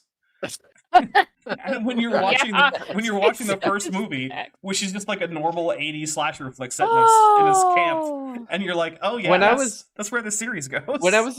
When I was in high school, I and my buddies used to play a game that we invented called Jason, in which one of us would wear a hockey mask and carry a stick and attempt to murder people with it in my backyard. It was super fun, and we scared the shit out of each other every weekend. Nice. Yeah. Fits of Intercontinental Ballistic Volcano Rage for $2 says, we avoid metric like Dapper avoids Pete. Godzilla. We'll take a drink for that, Godzilla. Thank you. DM Luca was a trilobite confirmed wing for $5 says, back in those days, Nicholas had pictures of bumblebees on him. Give me 5 bees for a quarter, we'd say, which I think is his way of shaming us for going off on tangents. So here's Pete. Oh, shit. And he shows you that there's almost a mile of missing sediment as you go starting at. So there's a mile of missing sediment, which apparently is being turned into a volume somehow. Pete, stop mixing up linear and cubic measurements. There at Zion and going down to the Grand Canyon, the Petrified Forest, all that sediment got washed away. That's true. It did get washed away, so we'll take a drink for that. So one of the things is, right, like, erosion in one place is deposition in another place, right? Because when something erodes, that's physical material doesn't simply like leave the universe, right? It has to go someplace. Yeah. Hey, Dapper, where does the Colorado River end up? It dries up somewhere on the way to Mexico. Okay. So do you think that's a plausible location for all that quote-unquote missing sediment? Well, yes and no, because until recently, it used to go into the Gulf of California. And yes, that is in fact where the sediment is. Yeah, actually, Kipp, the Colorado River hasn't reached the ocean in decades. No kidding. Yeah, it turns out human beings have been siphoning a lot of the water away. Actually, Okay. there's a It's number all of those damn dams, right? Yeah. well, there's dams, but there's also a number of states actually have a water treaty that is Yeah. sharing the water from the Colorado River. Unfortunately, when the treaty was negotiated, it was based on the flow of the river at the time, and the amount of water allocated to each state was given as a specific volume of water. When you add all those volumes up, it's more than the Colorado has right now.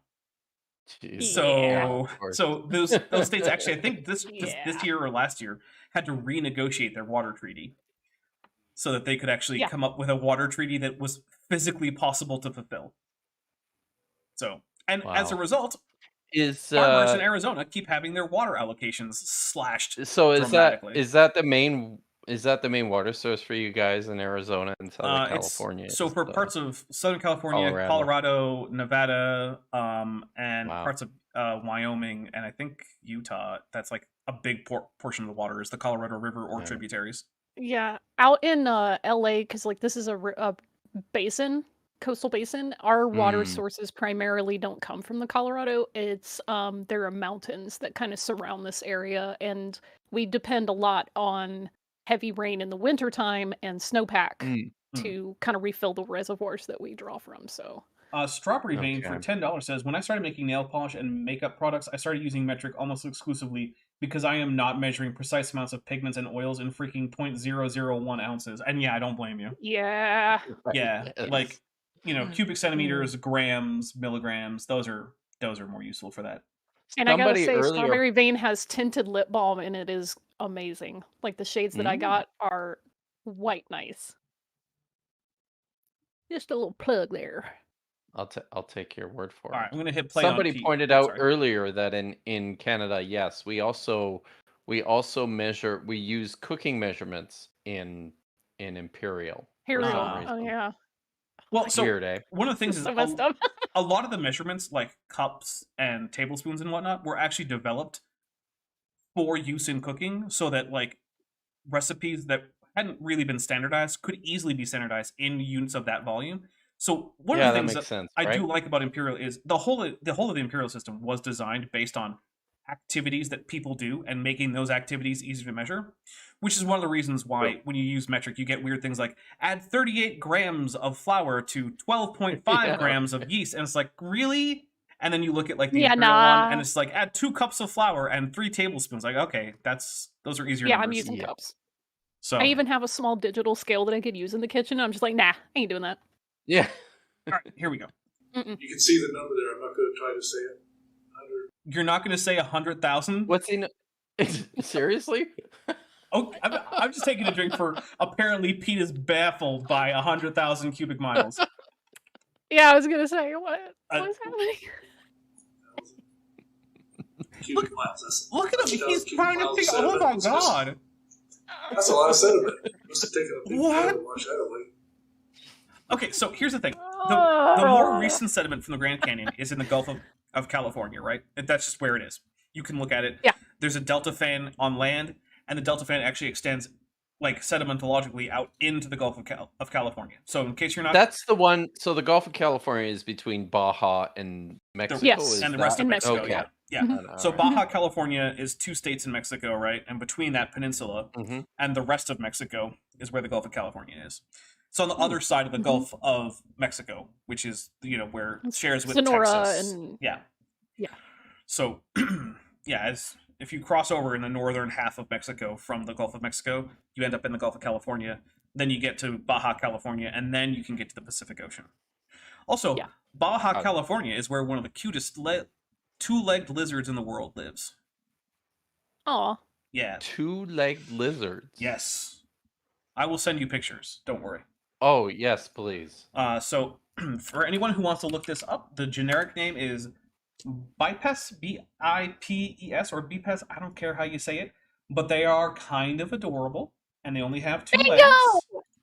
And, yeah, they are... I'll paste a picture for Kipp to take a look at. There you go, Kipp. Oh, that is adorable. That is adorable. Yeah, see? They're just little guys with 2 little legs that stick out. Just little dudes. Yeah. Aww. Yeah. They're great. Okay, we got a few more. Let's see. Strawberry Vein for $2 says Abomination Cosmetics Vishanti is still better. And Inkboy for €5. Hey, you changed the name recently. I still haven't like Oh. changed that over in my brain yet. So Inkboy for €5, which now makes me want a euro because those are delicious. Anyway, they are delicious. Says maybe he meant a mile of sediment that is like 5 square kilometers of volume. Also, AIG is a container containing a bunch of bratwurst. Bratwurst. All right, and Dr. Tapioca Weasel gifted 1 membership, and it went to Rodent No Last Name. Thank you very much. We'll take a drink for that too. The best bratwurst I had was in Rothenburg, which is the town in which the original Willy Wonka, Charlie's Chocolate Factory movie was filmed in. Ah, okay. The one that the made-for-TV one? No, the one with Gene Wilder. Yeah, that was the one, yeah. The only one that I 60s. recognize. Okay, Yeah. there you go. I mean, Gene The Wilder, not is- Johnny Willy Depp Wonkas. Gene Wilder is a pretty great actor, or was a pretty great actor. He was, yeah. But Rothenburg Well, is amazing. Anyways. So when we look at the observational evidence, we see the layers, we understand no bioturbation, we see all these different things going on. But, So this is an example of the whole Makes sense. The same cartoon makes sense. Yeah, this is the Something same else. evidence, different worldview trope. And the problem is Yeah, that right. Yeah. one of these sides is actually taking all the evidence into account, and the other side is statistically ignoring approximately 90% of all the data in a given field. And when I say that, I'm basing it on the conclusion from The Rocks Were There, which is a book co-written by Jackson Wheat and R.J. Downard, who took a survey of a huge swath of creationist literature and then looked at their sources and looked also at what sources that were available when the literature was made that were relevant, that were not used by the creationists. And on average, they ignore approximately 90% of the available literature in any field that they talk about. Yeah, of course they do.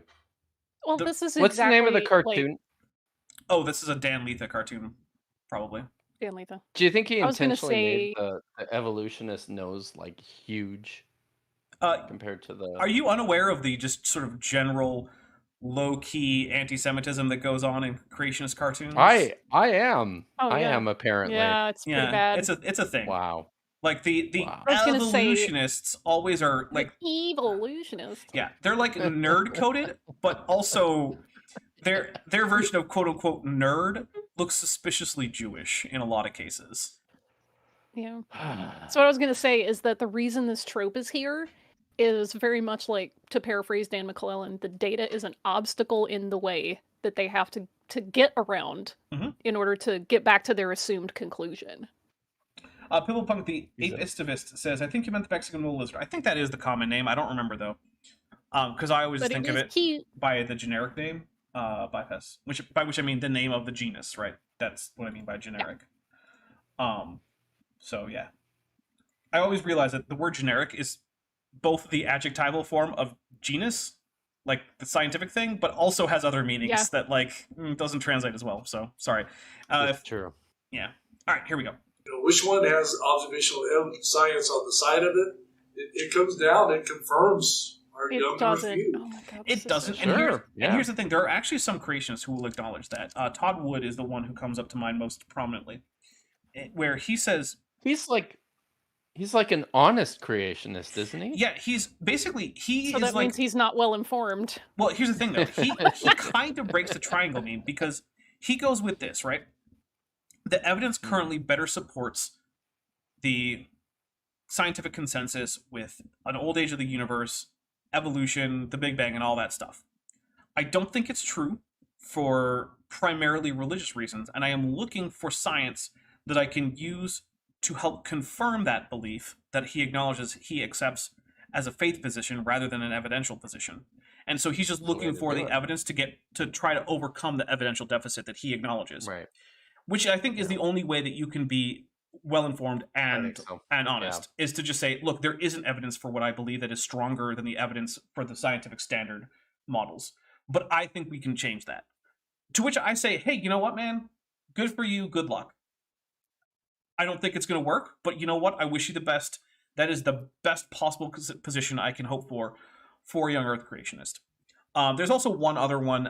I don't remember his name, but he has a what is it, Creation Unfolding is the name of like his blog and YouTube channel, and I watch it every once in a while. And he's got a similar position where he's like, yeah, no, if you just look at the Earth, it looks old. I think we can come to an understanding that doesn't require that. And I think eventually we might be able to show that the evidence actually contradicts that when we gather more evidence. But as of now, no, if you just go based on the evidence and you don't care about the Bible and you don't care about any of the other things, then yeah, you'll come to the conclusion of an old Earth. And that is the only way to be an honest and well-informed creationist, in my opinion, which none of them do, really. Which is why the meme broadly applies. So. I'm gonna do the 2 triangle. Yeah, it's an appropriate time for the 2 triangle meme. I'm actually going to try and see, while we listen to a little bit more Pete, if I can find that guy's name that does the Creation Unfolding blog. All those rocks with things embedded in them. We see that rocks form quickly. Last week I showed stalactites and stalagmites. They form quickly. Okay, but those aren't the same thing, Peter. Yeah, the deposition of quicklime from concrete is not the same thing as the natural formation of stalagmites, which we already went over. It's Ken Coulson, that's like hard water condensing and like the minerals solidifying. That's not the same. By the way, it's Ken Coulson, which is actually the name that I had on the tip of my tongue, but I wasn't confident enough to just say it. Yeah, Ken Coulson has the Creation Unfolding blog and YouTube channel, and he has a similar take to Todd Wood, which actually got them both in trouble with Answers in Genesis. Their guy... oh, wow. Yeah, so Answers in Genesis wrote this series of articles called Young Earth Evolutionists, about young Earth creationists who were too accepting of it's such science. Cope. It's such cope. It's a bunch of cope, and also they tried to pretend that this was not primarily the brain trust or like the intellectual baby of this one particular guy, who goes by Harry F. Sanders or Emery Moyna, who let's just say this: he used to have a Rumble channel, and even Rumble apparently was like, hey man, maybe you should tone down the thinly veiled calls to well,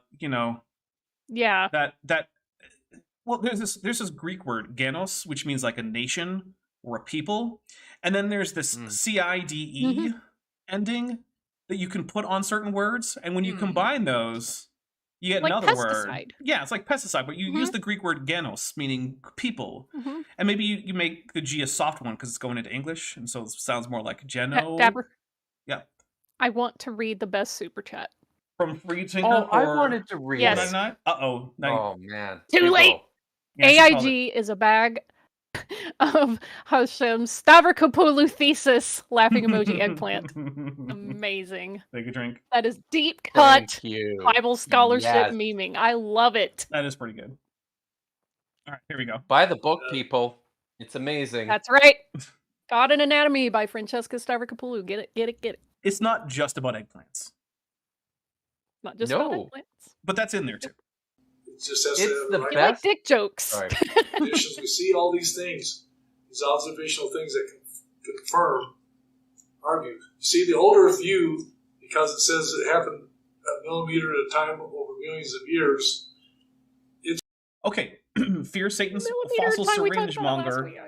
I am not bringing up anything to do with Godwin's law. They are not the only people who did that. Just saying. The Turks did that. The Chinese are currently working on it. Israel's currently working on it. Yeah. Yep. So, Rwanda, that happened more than once in Rwanda. Oh yeah, holy moly. So, it's not the United States did it. The United States did it several times. Or at least attempted it several times. The Spanish did it a few times. Canada too. Yep. Yeah, Canada's been working. Spaniards. Canada stopped working on that like 30 years ago max? Barely. Yeah. It's like the 1970s, 1980s, right? So, it's not just the National Socialist German Workers' Party. They're just most famous for it. Yeah. It's really unobservable. We see Mount St. Helens, which verifies our young Earth views. They don't have any. What? I'm just going to take a drink for Mount St. Helens just verifies the young Earth. Okay. Okay. Sure.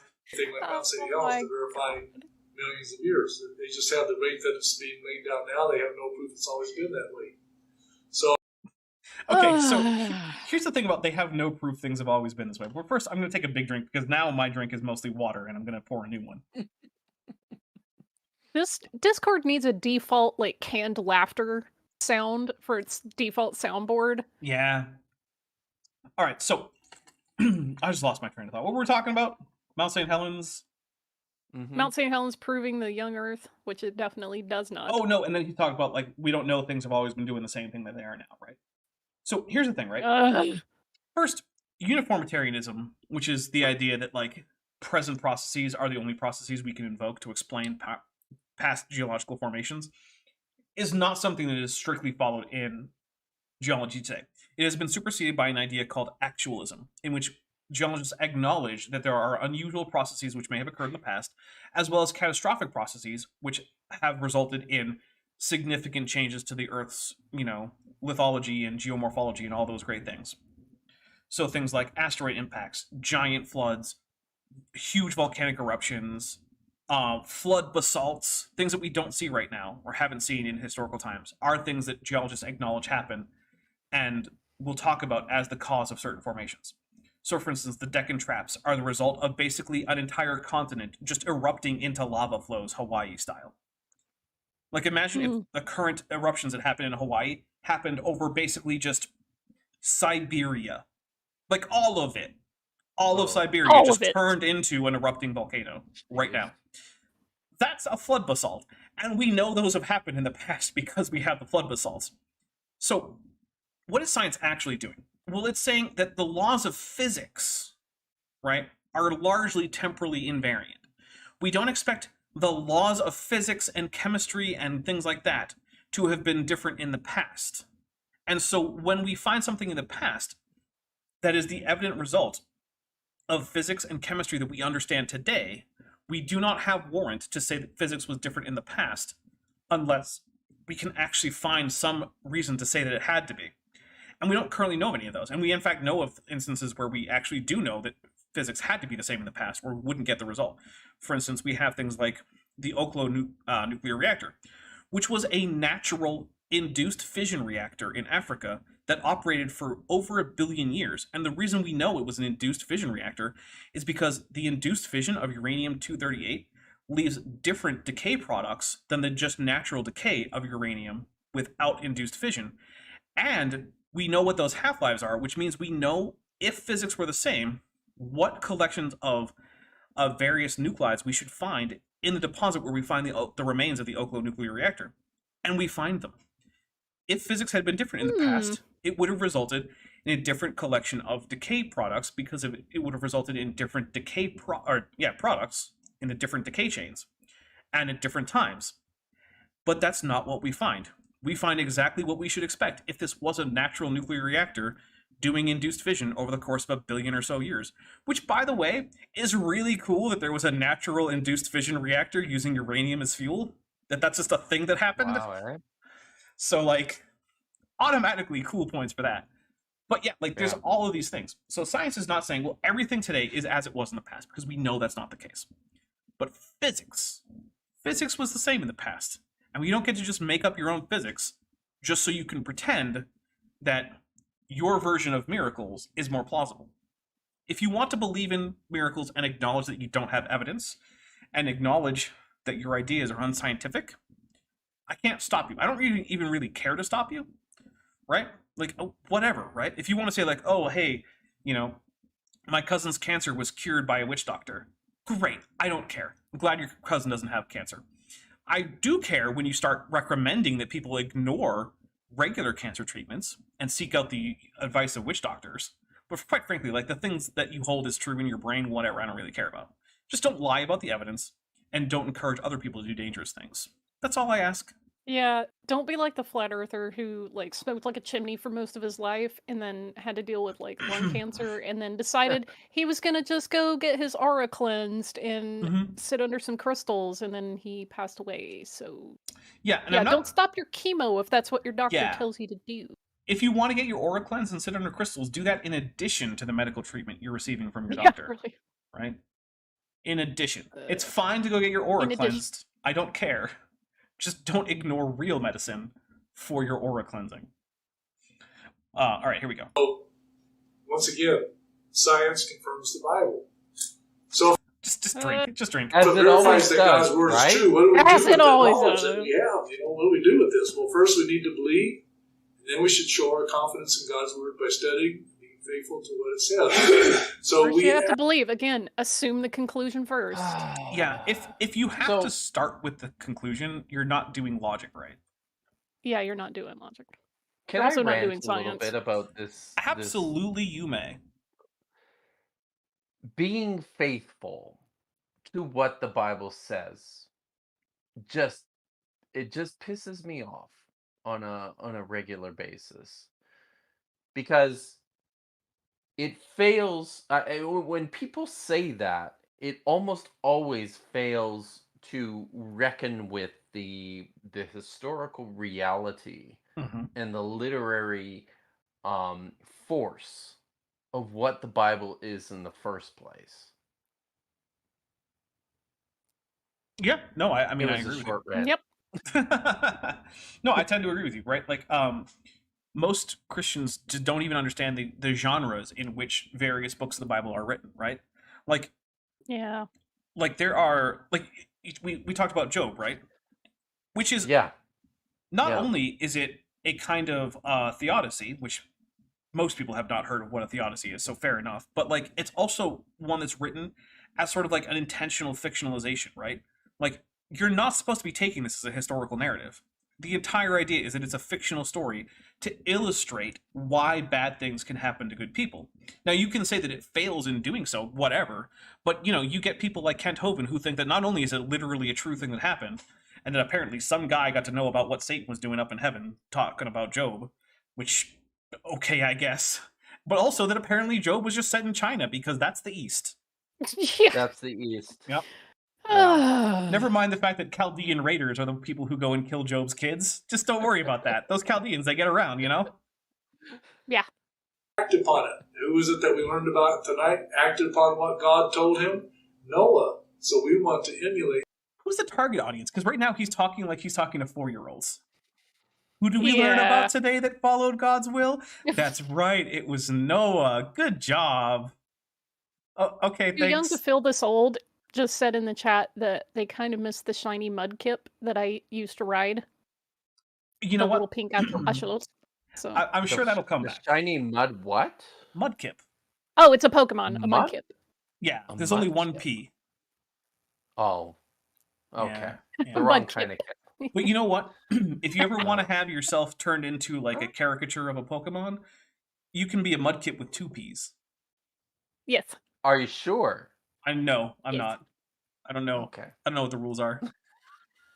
They're Noah. cute, We though. want to be like Noah. Yeah, they're We little. see these They truths. look like an axolotl. We want to spread them out. We want to let people know them in a loving way. So, can I just Now Can that I we're just getting to the say part that's that, actually within your wheelhouse, yes. all right, yes. So, Yeah. if people are interested in the true story of Noah, they should join my Patreon because I'm dropping a video Ooh. on Nice shilling. Monday. Very On Very Monday about the true story of Noah. Vishanti plays the part of Bitanosh in this video of the true story It's of a little Noah. racy, but folks. Just saying. a little bit, but you can handle it, kids. So Actually, yeah, don't do just that for saying. kids. Just make sure you're adults. Oh, Yeah, right, yeah. This yeah. is not for kids. Yeah, it definitely involves questions about Noah's parentage. Yeah, it's Yeah, one of right. those Yeah, where like I got yeah. the copy and I was reading through it before I recorded. I was like, oh my. You Ah, yeah, right. did your best Hulu. Oh my. Oh my.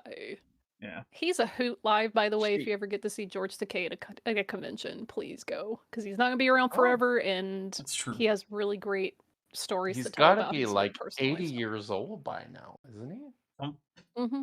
Something like that, yeah. He almost always will tell the story about how his Japanese family was put in detention during the Second World War. Wow. Yep. So, because America was just like, we can't trust any Japanese, so let's Yeah. just put them all know- put them all in a detention. Like, oh my god. While also still drafting them, by the way. Oh yeah, while also still drafting them. Yeah. So we won't trust the civilians to just live in a house. but we will trust their sons to go die in our war. Join the military. Yeah, cool. Not just join, be forced into. Because remember, the draft is just a form of slavery. So you don't get a choice about it. I mean, you don't get a choice. The people who are trying to get you to do this work can and will use violence to enforce that will upon you. And as far as I'm concerned, involuntary, enforced by violence labor is literally the definition of slavery. It fits. Yep. And no, I don't care that they got paid, because slaves throughout history have been paid in various circumstances. That doesn't make it not slavery. 2 Peter 2:5, it said Noah was a preacher of righteousness. So we can pattern ourselves after Noah. And like I say, it may have just been... I've never seen this format for citing a Bible verse. 2v5b, like second... What is the V for? 5. Oh, verse 5b. B. It's verse 2 Peter 5. 2, Yeah, it is verse weird. 5b. Just use a colon. What's wrong with a colon? I know. That's what the colon is for. Right. Or the decimal if you're in Europe. Yeah, that's what you're just probably unfamiliar with. Yeah. I've never seen that format before. And he has it right here where he says, 2 Peter 2:5. Is it a typo? Mm-hmm. No, because V is nowhere near like the colon or the decimal. No, it's not near the colon. Yeah, he did that on purpose. Noah, a what of righteousness? Preacher of righteousness. Preacher of righteousness. Preacher of righteousness. So this is where you get the idea that isn't in Genesis. Yeah. No, it wasn't like it. Okay, look.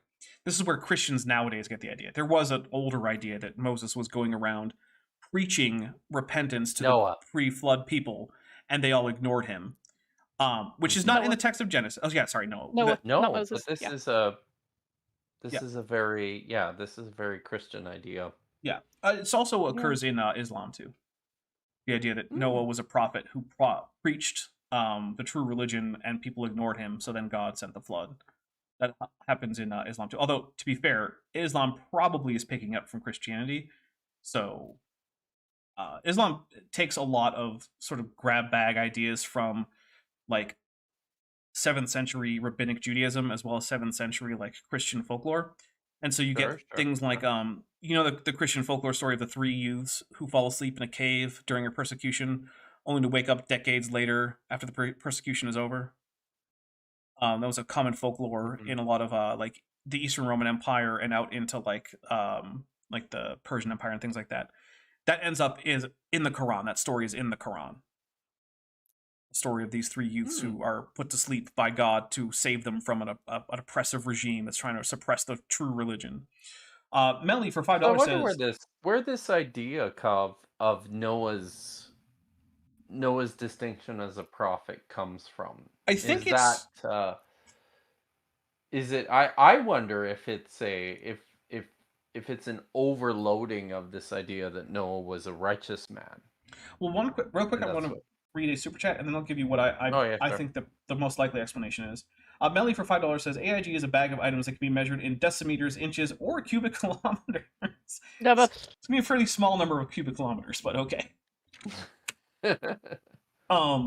So I think what this is basically is it's an attempt to take what seems like a fairly hard to justify act of just global murder on the part of God and soften that a bit by saying, well, it's not just that he killed everyone. He warned them first.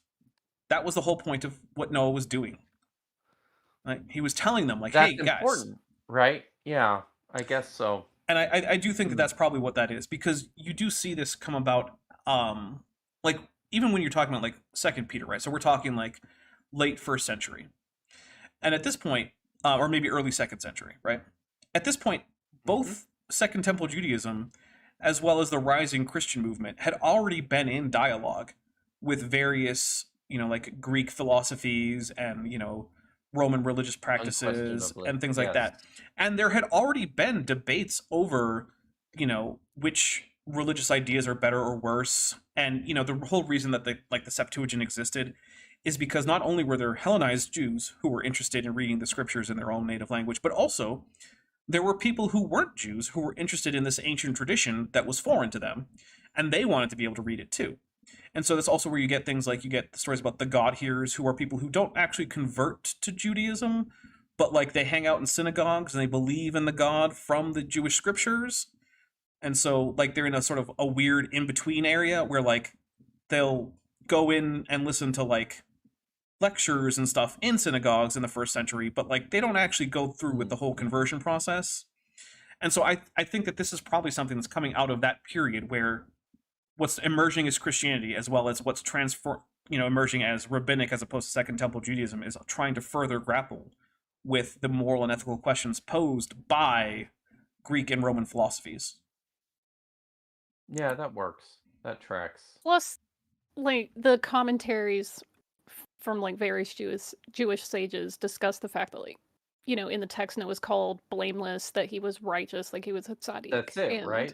Yeah. So that idea carried over between, you know, the Second Temple Judaism and, you know, early Christianity, that he was righteous. So it even says that he walked with God. So much in the same way that there's like huge amounts of fan fiction about Enoch, you know, in the book of Enoch, first book of Enoch. There's that idea that, well, Noah walked with God, so he must have been righteous in teaching people and prophesying too. So yeah. All right, here we go. Noah was a cosmic super baby. I'm just gonna say that. Yeah. Okay. One-on-one. WD-40, man. It costs like $1 at the hardware store. Just go get it. WD-40, man. Oh my goodness. Yes. So we can emulate that. We can Ah! live I can't listen to it for too long. lives patterned after the life of our Lord Jesus. Woo. An interesting thing to me, and something I never realized until I did the study in 1 Peter 3:20. Oh, stop it! Is he gonna talk about Chinese characters here? Oh God, if he does that. Oh, if he does, we will take a drink. Yeah, if he does like the 8 people in a boat or something for like Yeah. Oh yeah. The divine The one about the garden and the long-suffering woman and the snake or whatever. waited in the days of Noah while the ark was being prepared, in which 8 souls were saved. Okay. God was long-suffering. Okay. I mean, yeah, Okay. that's an additional part of the whole, like, hey, this story is a little bit morally questionable, right? Because even though the Noah story itself was largely composed as, like, an attempt to show how the God of the Israelites or Hebrews was better than the gods who sent the flood in, like, Enuma Elish, who were just like, humans are noisy, let's kill them all. And God's like, no, see, humans were wicked, so I killed them all. But then later on, people are like, okay, yeah, but, like, what about, like, all the babies? What did they do? And so I think this is just more of that. Like, oh, hey, yeah. The babies were drinking milk evilly. Yeah, well, it's like I joke with, like, everyone's heart was set on evil continuously. Like, that can't literally be a thing. Yeah. Like, what, are you going to take an evil nap? You're gonna eat your bread evilly? You're gonna get an evil haircut? Like, what does that mean? This little cartoon that he has up on the screen here reminds me of a moment, a gestalt moment that my father had a couple of decades ago when he discovered that most of the patriarchs were still alive when the flood happened. Yeah, the math doesn't really always check out that way. Yeah, the math is weird. It's a bit out. TD Lane, by the way, TD Lane said the babies were committing tax fraud, just like Ghent Oven. I was gonna say, there's a discussion in the chat about kilometers versus kilometers or whatever, and Robert Madewell said, if you're William Lane Craig, it's kilometers. Ah, there you go. Yeah. Oh, very nice. Love it. Love it. And then you look at this guy called Methuselah, 480 years old. How does it feel to be middle-aged? Yeah, that's a classic Dan Letha, where it's like, not only that's Dan Letha right there. There's not really a joke, and to get it, you have to be really, really deep into, like, Genesis stuff in a way that not even most Christians are just not that into, like, the details of Genesis. So, like, yeah, this is one of those Dan Letha, like, sometimes they should be, but fair. but like Dan Letha's sense of humor is like it's perfect for Answers in Genesis, which this is copyright 2000 Yeah, right. AIG. But like outside of that weird niche group, it just falls completely flat, and people are like, I don't what. That's just weird. Is I he hope he still doesn't doing do stuff? I don't know. I don't even know if he's still alive, for that matter. Then You know, I hope he doesn't do the really awful, hideous, clunky, inaccurate breakdown of the name Methuselah. Except for Christian apologists try to do that, and it's so the bad. death of Yeah, when he dies, it will come. Like none of that. Yeah, no, it looks like looks like he's still kicking. Let's see. Does he have anything that's copyrighted more recently? 2001. But those are just links to like his series. Yeah, it looks like he's still working. Oh yeah, Bendelli 1998 for $5 says the excuse they gave me back in the church was God was bringing the babies straight to heaven to spare them from growing up in the evil world. Okay, that's cool. Like, where the hell does that even come from? Here's a problem with that. It basically means that killing babies is never wrong because they just go to heaven. So who cares? That's the problem. They just go straight to heaven. Like, So even if we accept that, a fetus is a baby, kind of defeats most of the pro-life arguments right there. Don't worry about it. You're just sending those babies straight to heaven. They'll be fine. Turkey Sloth for $5 says, Dapper, have you seen AIG recently? I think they found their groceries. Yeah, that's so the AIG is a bag of dicks. Nice. Yeah. Actually, more seriously, like their recent stuff is just a snore fest. It's all just like the culture wars and climate change isn't real and why you should hate the gay people. And it's like, okay, I'm not going to watch any of that. That bit that Kent Hovind does where he goes, man, I am God, and then he zooms out and it's like Earth, I am God, and then he zooms out to the universe, I am God. Mm-hmm. This is what AIG is doing as they progressively get smaller and backed into a corner and they shrink in influence. It's going to be like, the Earth is young! Yeah, and it's increasingly no one cares. And no one cares. They deserve it. Because he lived to be 969 years old. That's the oldest recorded human being ever. But here's the interesting thing about him.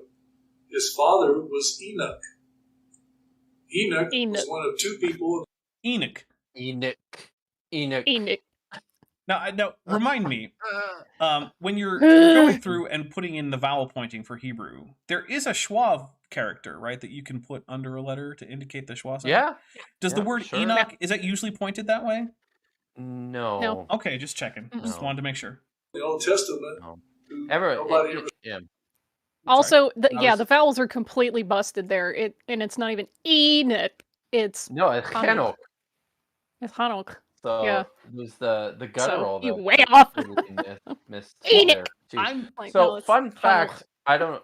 So this I have to say this. Genesis 5 is in my opinion one of the more interesting parts of the Bible because of the way in which the long ages of these patriarchs correspond to a very complicated calendrical formula that we also see in the it's 2nd or 3rd century BCE rendition of the Sumerian Kings List from the Babylonian historian Berosus. It's pretty wild. There's a couple of videos I've been in kicking around out there where I've talked about this further, but I've already had a couple of glasses of wild turkey, and I'm not gonna. Oh, he's drinking wild turkey. I see what kind of day this is. Are you saying that Genesis actually has a specific cultural context in which it was written, and that might inform how you read it? What? Right. So, and I'll just say this: the reason why Enoch or Hanok in Hebrew is the sort of the linchpin in this genealogy.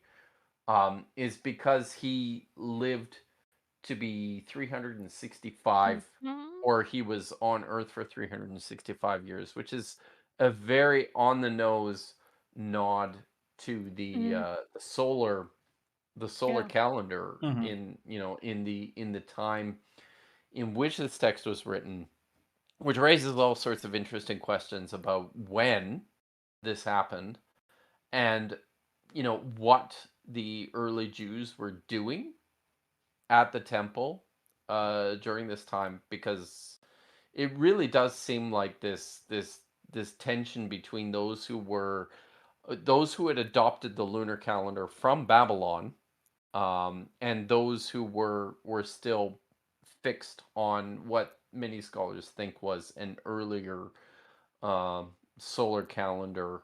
And then they split it down the middle and had a lunisolar calendar. Hooray for Lunisolar, yeah. That's how you fix it, right? Yep. Actually, there's an interesting little historical tidbit. So we have like histories and biographies of Muhammad. When he was alive, the Arabs used leap months because they had a lunar solar calendar.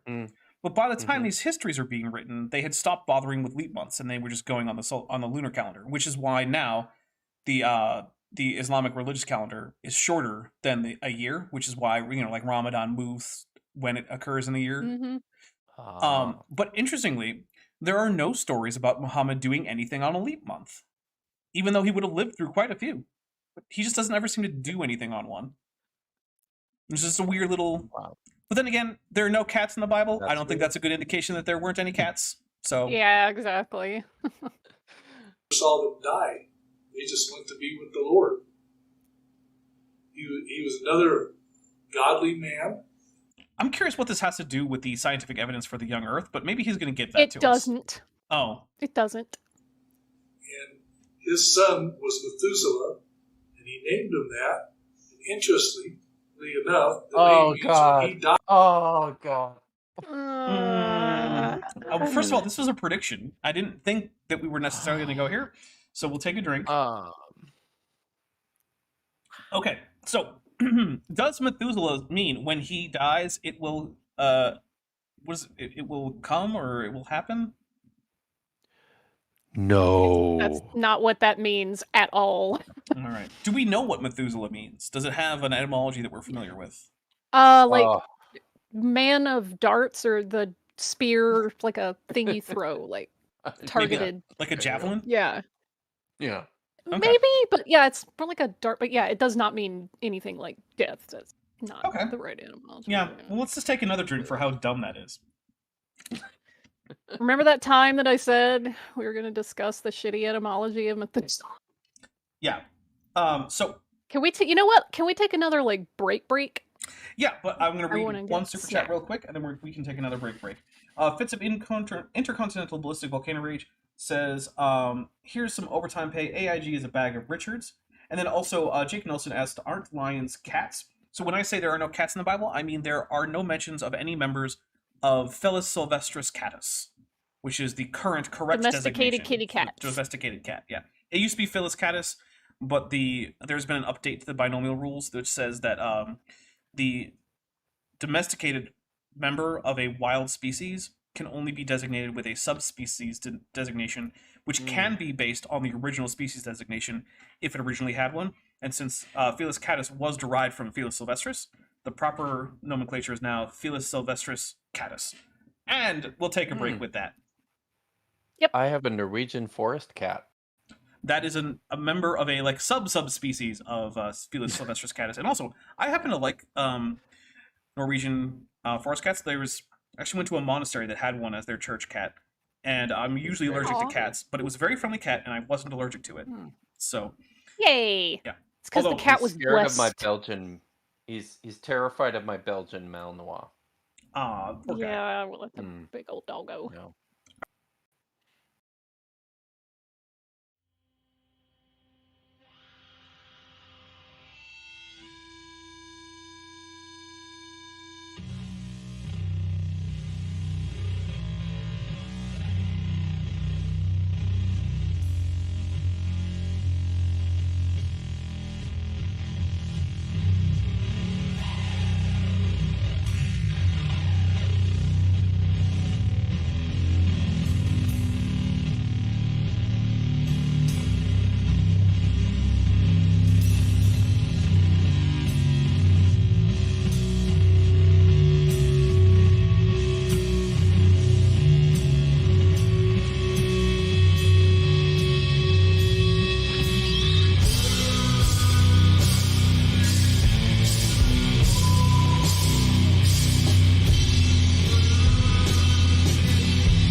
Okay, we are back. Welcome back, everyone.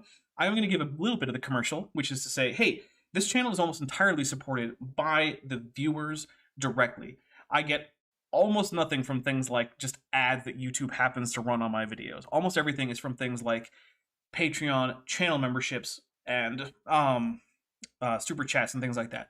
So if you want to support the channel, ad revenue is surprisingly awful. yeah, it's basically nothing. Yeah.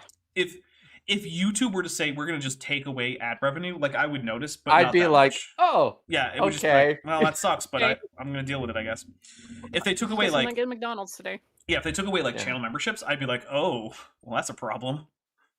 I guess it's beans for 3 meals today. How many pounds of rice do you still have? Like 60. So if you are someone who is not currently helping the channel financially, and that's something you are interested and importantly can afford, do not give up, your own family's well-being or your well-being or just even your dog's well-being to do this. But if you can afford it and you would like to support, there are a number of ways you can join the channel, which we've had a very few people do today. There's the Patreon. That's where I get to keep the most of the money. That's about, it's not technically 90%, but it's almost 90%. It's actually more like 84 point something percent when it all is said and done, because there's various like fees, but whatever.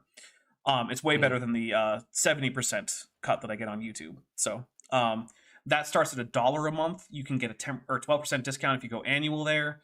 So yeah, those are great options. If you don't want to go an annual or a monthly thing, and that's like not your thing, there's a merch store. I got myself a Dapper Dinosaur phone case when my old one was falling apart, so that's what I have now.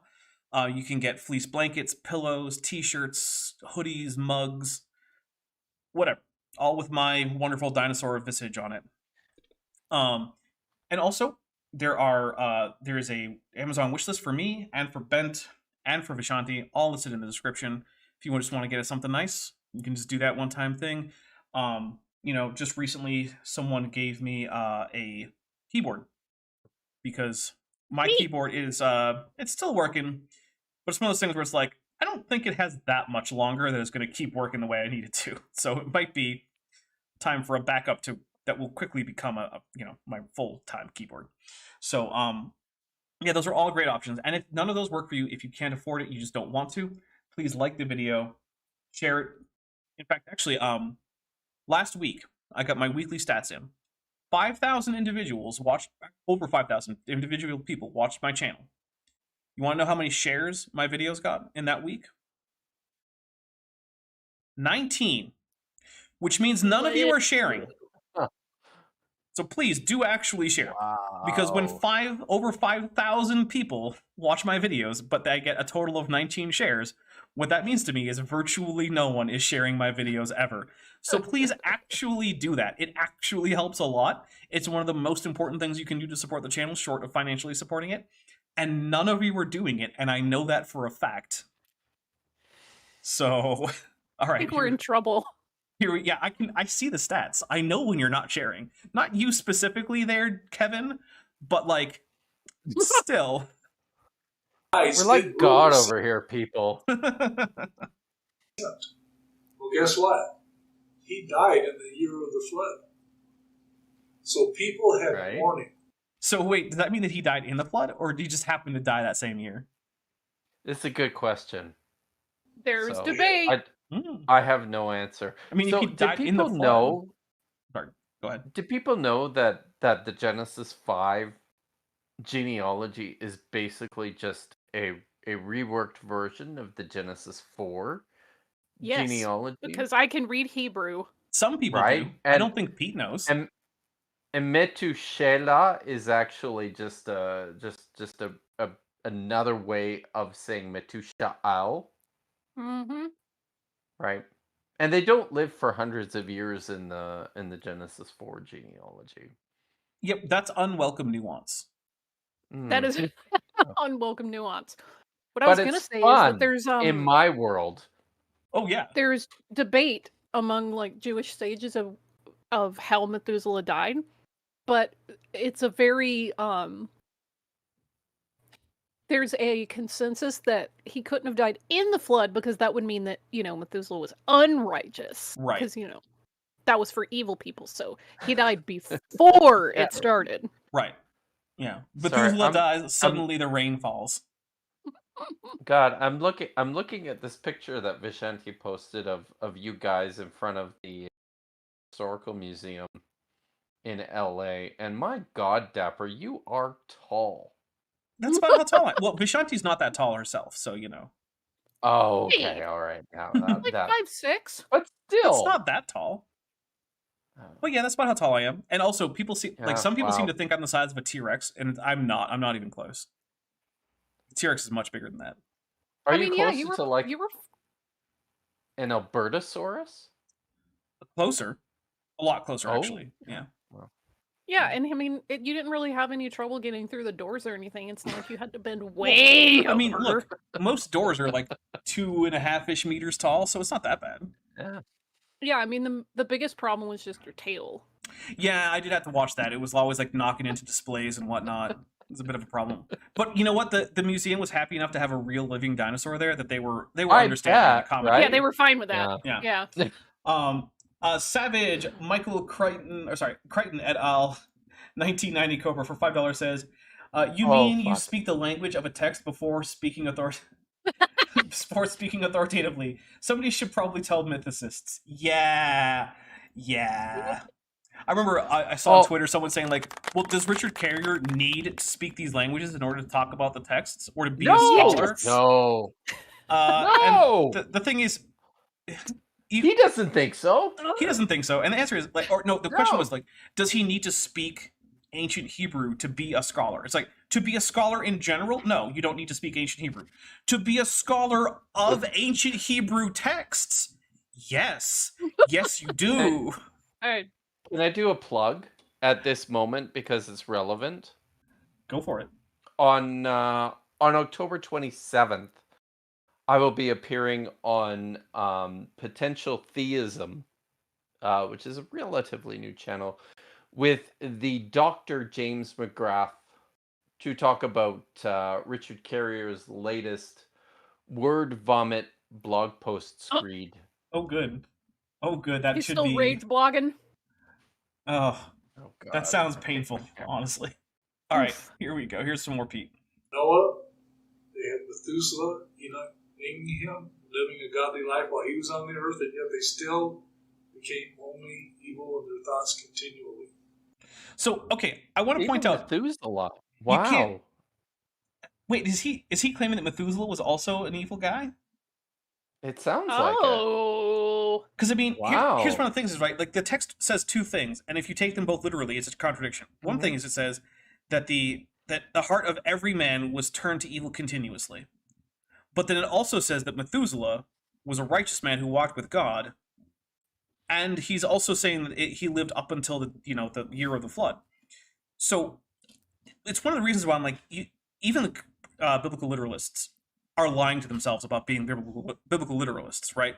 You have to choose which of those verses is true. Literally true. You do. And the thing is, I think everyone knows that when you say everyone was, you're usually being hyperbolic, right? Like if I say, hey, in the 1920s, everyone was into swing music. Obviously, there were people who weren't. I just mean that was the general feel about music at the time from most people, right?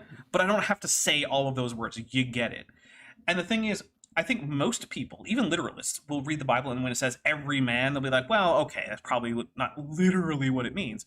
But then they'll go around and be like, well, I'm a biblical literalist, though. When it says that Methuselah lived to be 769 years old, that's how old he was. It's like, or you could just use that same common sense that you were using earlier to say that, well, maybe, the every man wasn't literally 969 years old. Oh, sorry, 969. What did I say? 800? 7. Oh, 7? Sorry, Methuselah, I just docked you a couple hundred years. My bad. No. What's a couple hundred years between friends? Yeah. Not that I would count Methuselah as a personal friend. Never met the guy. He's probably a great guy. Well, Jesus said, Matthew, as the days of Noah were, so also will this coming.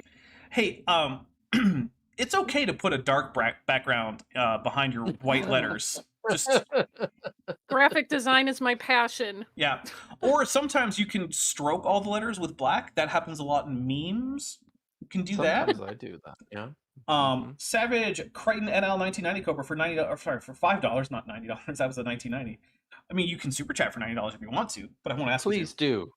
do. Says For $1,990. no, do not do that. That's way too much money. Unless you're like currently sitting on like $1 billion in your checking account, do not do Or that. really, actually, Michael Crichton. Then Yeah, feel if free. you're the actual Michael Crichton, yeah, you can super chat me $1990.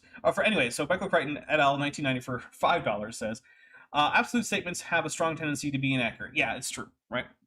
Yeah, you have to be very careful with them. And the thing is, people know that, right? That's why they don't normally take absolute statements as that absolute, right? So, yeah, like if I say, oh, hey, Massachusetts is full of granite boulders, that doesn't mean that literally everywhere you go, you're going to find a granite boulder in Massachusetts, even though there are lots of granite boulders in Massachusetts, and it's not inaccurate to say that. I grew up in Massachusetts, can you tell? The Son of Man be. Oh, Jesus believed in a literal Noah and a literal flood too. Okay, that's. I just learned that Michael Crichton is dead. Michael Crichton's dead, yeah. Oh. Holy crap! When did that happen? Wow. Wasn't it Did within he the die last of 10 COVID? years? I don't know when it was. Well, rest in peace, Michael Crichton. Yeah.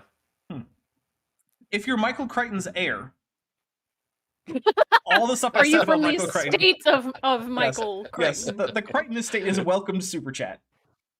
So is the Tolkien estate, for that matter. Not that they're going to, because they're money hungry as all get out.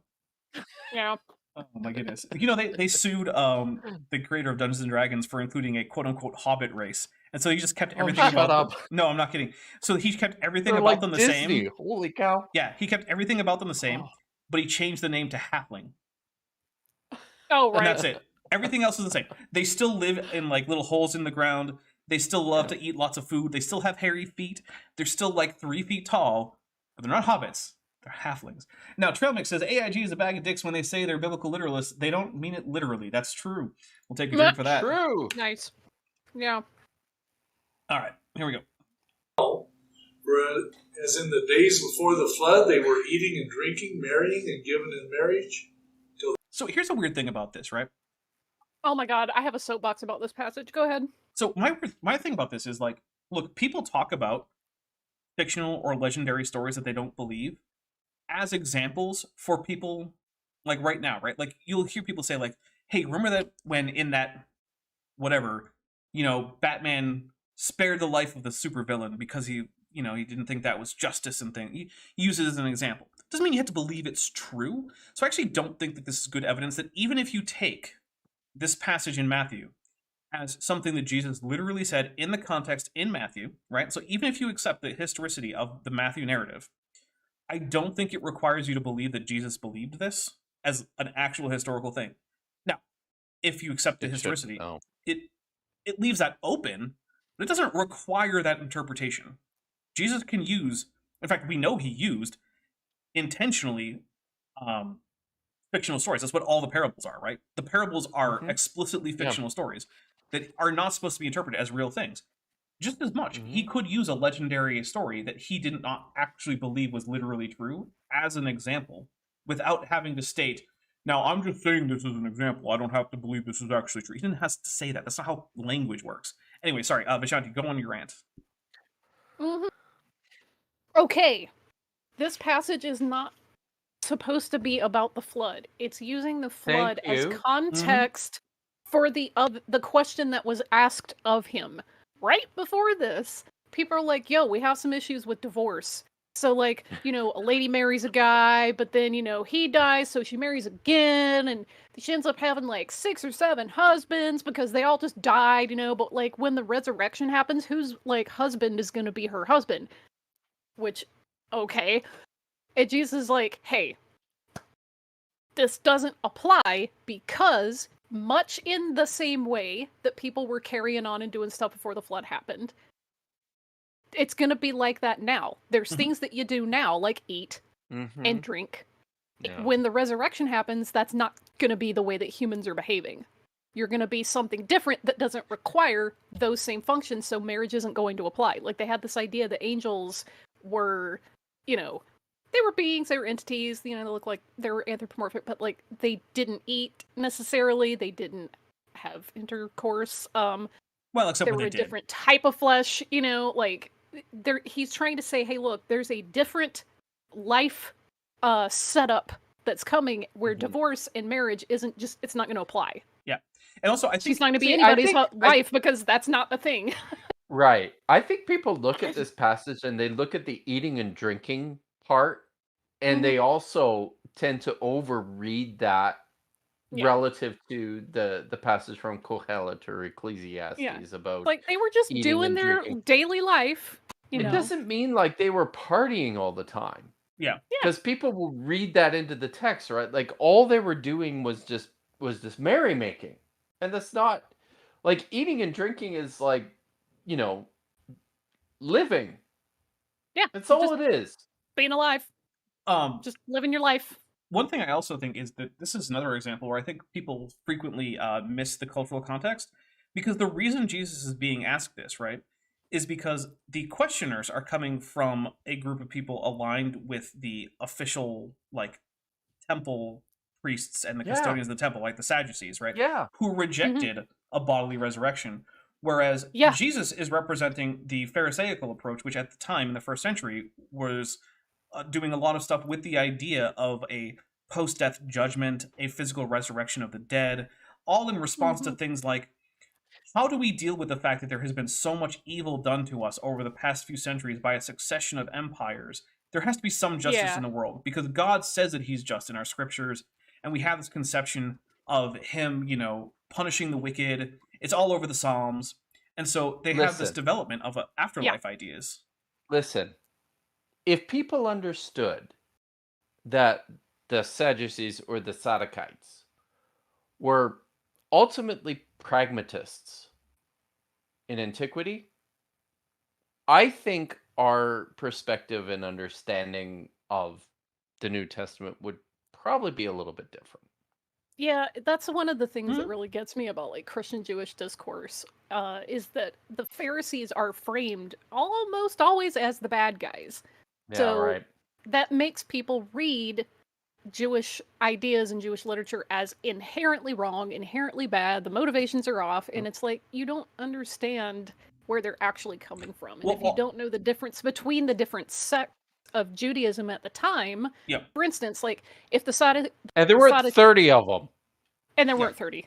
And interestingly, so if you read, you know, the New Testament, and you look at which groups of Second Temple Judaism are most closely aligned with the early, you know, Jesus movement, the Pharisees were pretty right along there, right? Like, pretty close. The Pharisees are the antecedents of rabbinic Judaism. And to a large extent, like, oh, you're such a Pharisee. You're just calling him a Jew. Like, but interestingly, what are you doing? To a large extent, they're also the antecedents to Christianity, because there's a reason that when Paul is about to be stoned and he calls for the Romans to come save him, his response is basically, well, they're just stoning me for being a Pharisee.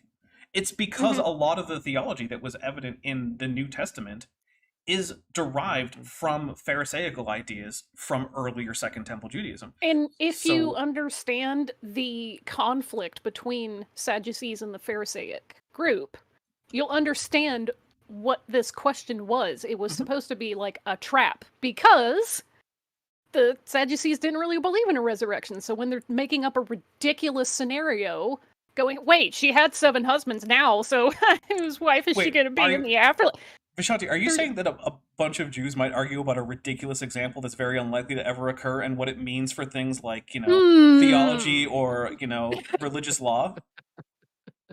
Man, again, it's... I just wish people understood this. What if a man falls out of a window into his mother-in-law? In case you don't know, don't forget to use that's a whole the thing. Elephant for one of the walls of your sukkah. Yeah, but only one. You can't use 2 elephants.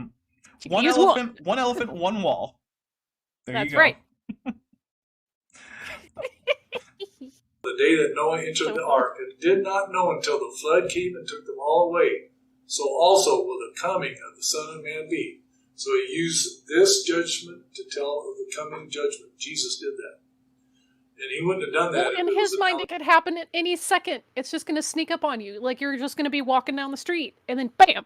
I mean, that's how it is in Here he Pete's, is. in Like, Pete's mind too. You know, Yeah. it would be like talking about Thanos snapping his fingers, Mhm. right? Well, you must believe in the Must historicity of the happen. Thanos story. Hmm. Yeah. Guys, we're only 3.5 minutes away from the end Oh of this God, video. let's do it. Hey, you can't blame me Sorry. for this one. I've intentionally So, participated less. No, it was building that. Vicenti's You been think very you learn quiet. from the people? Yeah. If you try to live a godly life and take a young... These Dan Letha things are just they're just not very good, guys. Stop it. What did God really mean by build an ark? Experts say a flood like that could never happen. You don't think God will send a literal flood, do you? Oh my You'd goodness. never fit all those animals in. It's like a creationist. It's like the totality of creationism in this cartoon. Yeah. Isn't it? Also, in order for this to in work, you have to be a young Earth creationist. Yeah, in reference to a comment in the chat, like this is from the folks that declared NYC tap water isn't kosher. That has to do with like parasites and little small like bacteria and stuff in the water, and the inability to just get rid of some of those like little tiny creatures. Sounds like It's I don't not want to drink because that water. Water's not kosher. It's because they're that particular group said that, hey, look, there's a lot of contaminants in here that you can't necessarily filter out. So I'm not going to be like, oh, that's so stupid. I'm going to be like, no, I understand why they said that, but I also don't have to follow that holocaust. So I don't have a dock in that race, so I just don't care. Mhm.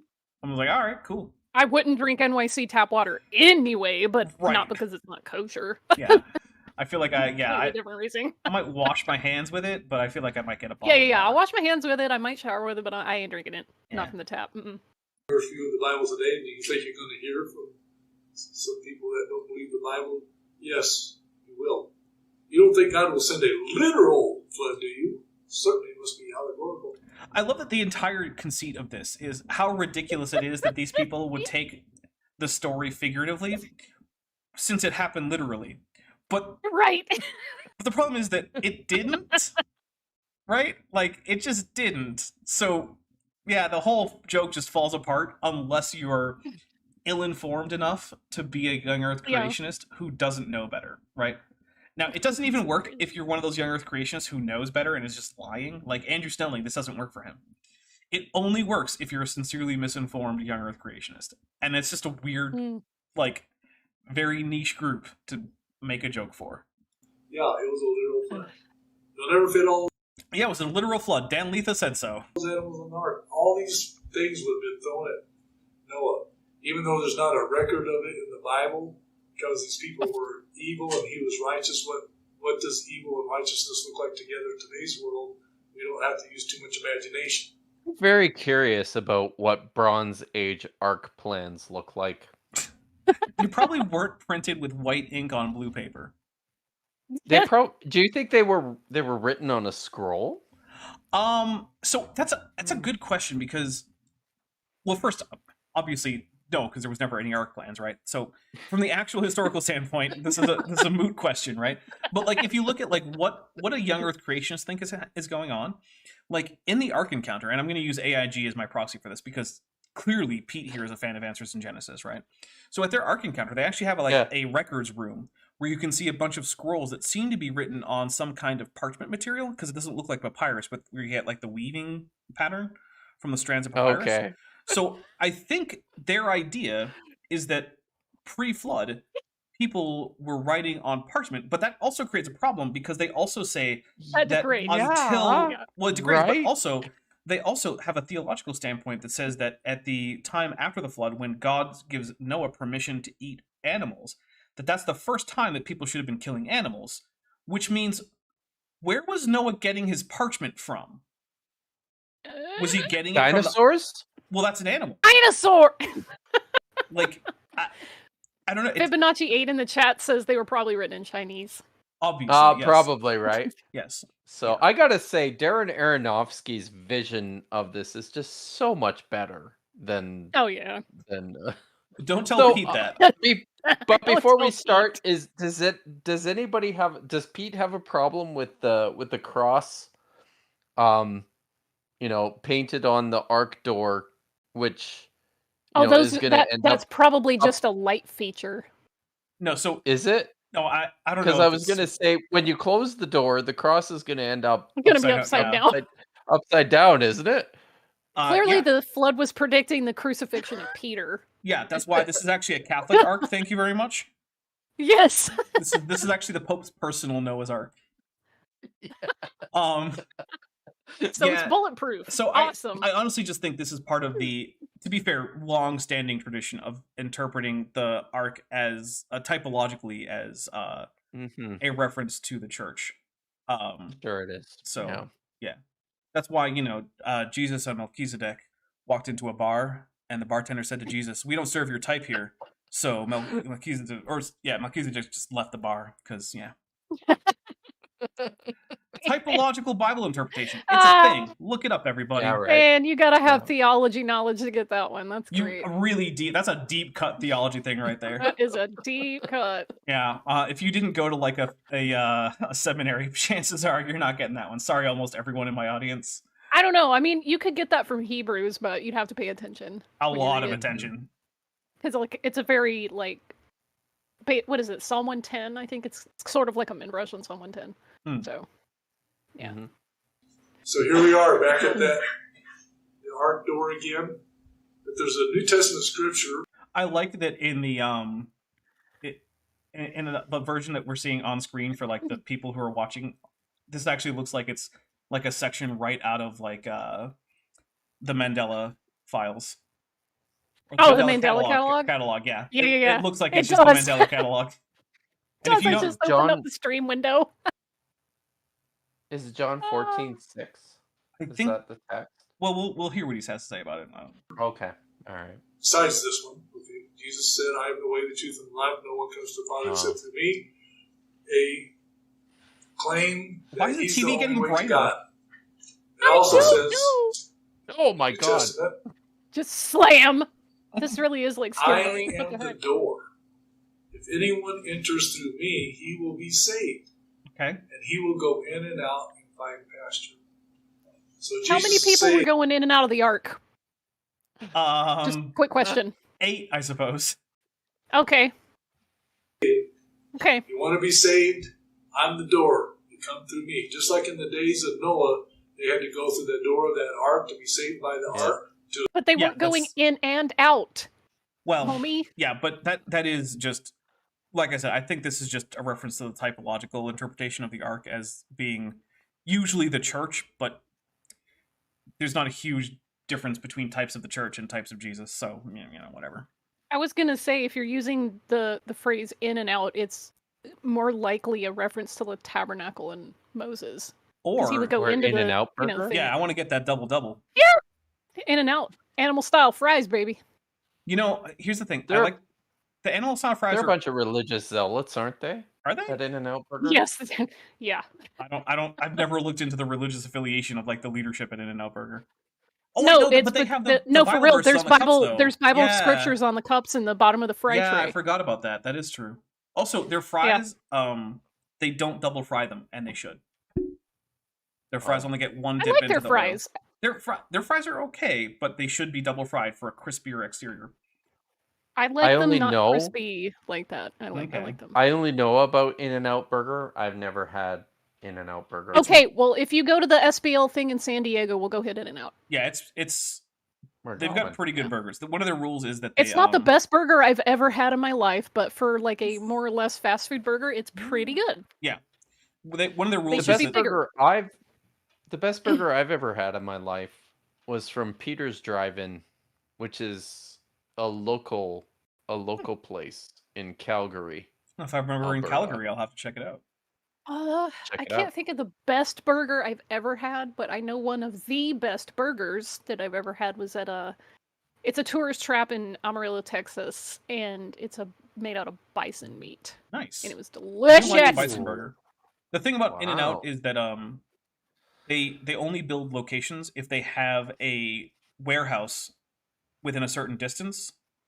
And then that warehouse has to be able to get all the ingredients they need sourced locally from local farms, which is one of the reasons that their burgers are usually pretty good, is because they're actually using like fresh picked vegetables for Super like fresh, the yeah. whole thing. So that helps That's a That lot. might explain why there's none in Canada. I also really like Yeah. Five Guys for that, because their potatoes, they're always like super sourced have- from like specific We have farms 5 and Guys.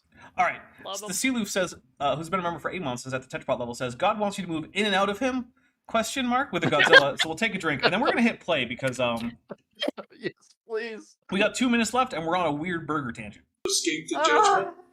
There's probably a lot of people saved, in my opinion, that did get saved by the art. TD says his experience with In-N-Out was probably a bad store because it was mediocre. No, you probably ordered off the menu. Never order off the menu. At Yeah, you In-N-Out. you probably just order what's on the menu. Yeah, if you just Yeah. order with that, my father had the same experience. He was like, I don't know, I went to In-N-Out, I don't get it. I'm like, well, what'd you get? He's like, well, I just got the cheeseburger meal. I'm like from the menu? He's like, yeah, it From only had the like menu? 2 things on the menu. Oh. I'm like, oh no. So what are you supposed to do then? Oh, there's There's a whole like an official quote-unquote secret menu where Yeah. you can get different customizations, and there's like a Really? standardized quote secret menu. It's not secret because everyone in the world knows about it, but yeah, know. it's just I not. don't. That was an example of hyperbole, by the way. So what you do is, if you're going to In-N-Out for the first time, just Google In-N-Out secret menu, and then look Yeah. through that and choose from that Yeah. something to order. If you just go there Double, and you double, just baby. order something on the menu, It's the Gnostic menu. there you go. It Yeah. is the Gnostic menu. You have to be initiated into the inner circle to be before initiated. they teach you about the actual burgers Into that the you're supposed to be In-N-Out getting. mystery Mystery school. religion. Yeah. Right? Yeah. We got saved by the judgment. That would probably happen again. Jesus gives us his promise. You go through that door. All right, this is just preaching now. I don't care about preaching. Yeah, it's just preaching. We're Look, done. That's here's- why I gave Are up we over it. are we Yeah. done? Yeah, so here's my bit about preaching. You want to believe in Jesus? Go for it. I don't care. Just don't be a dick to people and don't deny science, and we're good. That's my take on whether or not you should follow Jesus. Is, as far as this channel is concerned, don't care as long as A, you're not a dick to people, and B, you're not denying science. That's Burger it. Apocrypha. Burger upon. Oh man. Very nice Fibonacci. All right, guys. So let's take a look at what is coming up here. It's the Deuterocanon of the menu. Man. The burger Protestants don't accept it. They only The order burger off the menu. Then there's Their the printed burger. menu only. Yeah, the burger Catholics and have a much better menu. But then you get into like the burger Ethiopians, and their menu's even bigger, and you haven't even heard of some of the books in there. Huge. It's I've heard rumors that the Ethiopian menu has avocado. Nice. Very That's nice. a deep, pineapple. deep cut joke that only a very small percentage of people will get. I feel like that's Yeah. most of our. I don't even know why people show up to these streams because it's almost all just crazy inside jokes. All right, guys, let's take a look at what's coming up here. First, we'll go through our guests. Kipp, you got anything coming up that you haven't already mentioned that you want people to know about? Holy crap! I have a crazy busy weekend Awesome. and week. Yeah. So tomorrow's Sunday. I will Correct. be on a special early show with Captain Dadpool. Nice. And my very good friend, the brilliant Dr. Matthew P. Monger, talking about the Gospel of John and the Logos. And then on Monday, I will be on Reason to Doubt, and I am the first return guest on Reason to Doubt, I've been Nice. told. Talking about messianic prophecy. Okay. And then this week I have just finished a new video all about the biblical canon, Star Wars and the Dead Sea Scrolls. Nice. It might be the best video I've ever made. I feel like I kind of like unloaded my whole wad on this one video, but so that's Freezing. going up on my let's blame the wild turkey people. Blame it on the wild turkey. Mhm. I see Yeah, how there you this go. is working.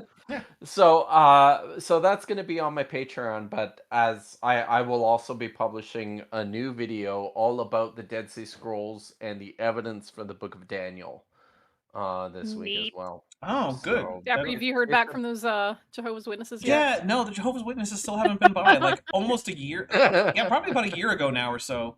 They came to my door and they were like, "Oh, hey, look at all this stuff from the Book of Daniel about the construction of the temple and all this numerical stuff." And I was like, "Well, that's really cool. How do I know that Daniel is, as you're saying, written contemporaneous to the events it describes as a mid-exilic period composition and not a post-exilic work that is retrofitting all these ideas about numerology and the construction of the temple into the book?" And they were like, "Well, we'll get back to you on that. We're really good at research, you know." I was like, "Okay, awesome, that's great." Did they Haven't heard not from- come back? Yeah, they just haven't been back. Okay. The closest I've had is someone knocked on my. It was a different group of people knocked on my door, handed me an invitation to the remembrance dinner that they do every year as like a stand-in for Easter or whatever. And then they were like, "Okay, thanks," and then they walked away. And it was a different group of people. And then I'll be frank, I threw out the invitation because I don't really care about going to a remembrance service for the Jehovah's Witnesses. Because they never follow my rule about don't deny science and don't be a dick. They just never do. Yeah. They don't. Yeah. Really? Yeah. Oddly enough. Wow. Yeah, I know, right? Wow. Or at least the ones who do tend not to stay as Jehovah's Witnesses for very long. I guess not, eh? Yeah. Hmm. So, and then the rest of them go violate rule number 1 about being a dick to the person who got kicked out. So, Certainly. yeah. Yeah. all right. So, Vishanti, what do you have coming up? Collaboration with Fossil Daddy. That's our second collaboration, and we're going to be doing a not live, but we recorded it live reaction video to L.A. Marzulli, who's become our favorite topic because, well, Fossil Daddy will get into that. And I don't want to say it out loud, but it's ridiculous. I don't want to get into it right here, but I'm sure he'll put that in the video. And then whenever Kipp releases the work about, was it Noah? I think I've done some voice recording for that. And I also am doing a panel or perhaps interview / conversation / I don't know how we're going to format this with Reason to Doubt as well in the within a month, I think. There you go. Because it's going to get really busy in the next few weeks. But all right, well, what's coming up here on Tuesday, the 17th? We're going to be having Matt with Maddie with Maddie from Science Side Up. That'll be fun. We always have fun with Maddie. Then on Wednesday on my other channel, we're going to be doing our live streamed tabletop RPG, which is currently a Power Rangers tabletop RPG. So if you want to see the Power Rangers Jungle Beasts featuring T.D. Lane, who's in the chat, Bent Hoven, my co-host for Kent with Bent, Maddie, my co-host for Matt with Maddie, as well as a few other people. We got Zerolon's in there. We got there's a whole bunch of people that you might recognize, as well as a few who you might not. And yeah, we're past the halfway point in our little season of Power Rangers here. We're going into episode, I think, 24. It's a rescue mission. The White Ranger has been captured by the bad guys for the second time somehow, and they need to go rescue him. So there you go. That's on Wednesday. That'll be at so both of those will be at 6 p.m. Both the Tuesday and the Wednesday thing will be at 6 p.m. Pacific, so 9 p.m. Eastern. Then on Thursday at noon Pacific, 3 p.m. Eastern, we're going to be having the next set of quote-unquote facts from Creation Ministries International. Or no, sorry, Institute for Creation Research. Yeah, it's craziness. Let's see. very loosely. Yeah. And then on Saturday, I'm thinking about actually doing a Gish with Vish. I think I found another Dwayne Gish video that might be appropriate for a Gish with Vish. So yeah, I'll have to talk to Vishanti in the background and see if that's what we want to do. So go ahead. Creation Ministries International is different from Institute for Creation Research. CMI and ICR are two different. Yeah. So CMI, ICR, AIG, like 3-letter acronyms. So who is like the brainchild behind CMI? That was actually the original organization that was originally called Answers in Genesis. And Really? yeah, so Oh, wow. they had a bit of a Oh, divorce in like I think the yeah, 90s. yeah. And Oh, yeah. Okay. Ken Ham got to keep the name. And it's a big So it was always messy. called Answers in Genesis, and then CMI is they're the losers in this conflict. Yeah, basically. Yeah, I would say overall they Okay. came out the worst of it. Also, this was a So divorce that involved someone's secretary being accused of being a demon-possessed necrophiliac witch. I think I've seen some of that stuff. Yeah, it's So fun pretty fact, wild. and speaking of divorce, and speaking of CMI, my wife and I have long time family friends who fairly recently got divorced, and she ended up just recently getting remarried to a CMI circuit speaker. Oh dear. Interesting. Yeah. Yeah. Um, I haven't met him yet in person, but send him my way. I would I'm be interested to talk to him. I'll be nice. me first, okay? Yeah, You no, could fair. practically see Dapper chomping like his jaw mouth is Right. watering. That's and... not fair. Look, I have been very nice and very cordial to many creationists on this channel. Mm. Mhm. I have. Including Sal Cordova, who's still 180 days bitch paid. Alright, guys. All right. If you are a member of the Patreon or are a channel member, I'm going to be heading over to my Discord server for supporters, and we're going to watch the final 3 episodes of Lost Galaxy. So, there you go. I think it's Journey's End, part 1, 2, and 3. And then after that, I'm taking off for the weekend. That's it for me until like Tuesday. But do expect, if you are a channel member or a patron who gets early access, there should be another video out this week with my my spooky month celebration. Because if you guys are not members or patrons, you're missing out on the on-time spooky content, because you guys aren't going to get to see it until like March or April or something. I don't know. I know, and I'm so Then it's excited no about good. your What's first the point of that? spooky avatar, but I can't say it because it's not out publicly. Yeah, yet. there's 2 different spooky avatars that are being used so far. There's spooky music. There's even the video I cut to, which is it's got Carl Baugh in it. Even that is on its own spooky set that I created. So it's lots of cool stuff going on there. All right, guys, thank you so much. We're gonna get out of here. I will see all of you hopefully on Tuesday.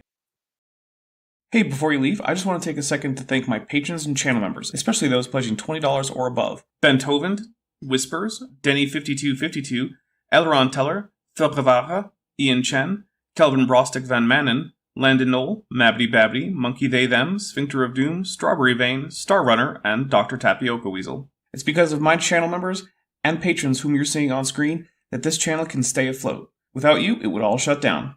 If you want to join the team, there's a link to join the channel below this video, and there's a link to join the Patreon in the description. On the Patreon, you can get a 10% discount for pledging annually, and either way, you get early access to virtually all of my scripted videos, often 3 to 5 months before they come out for the general public. Thanks for watching.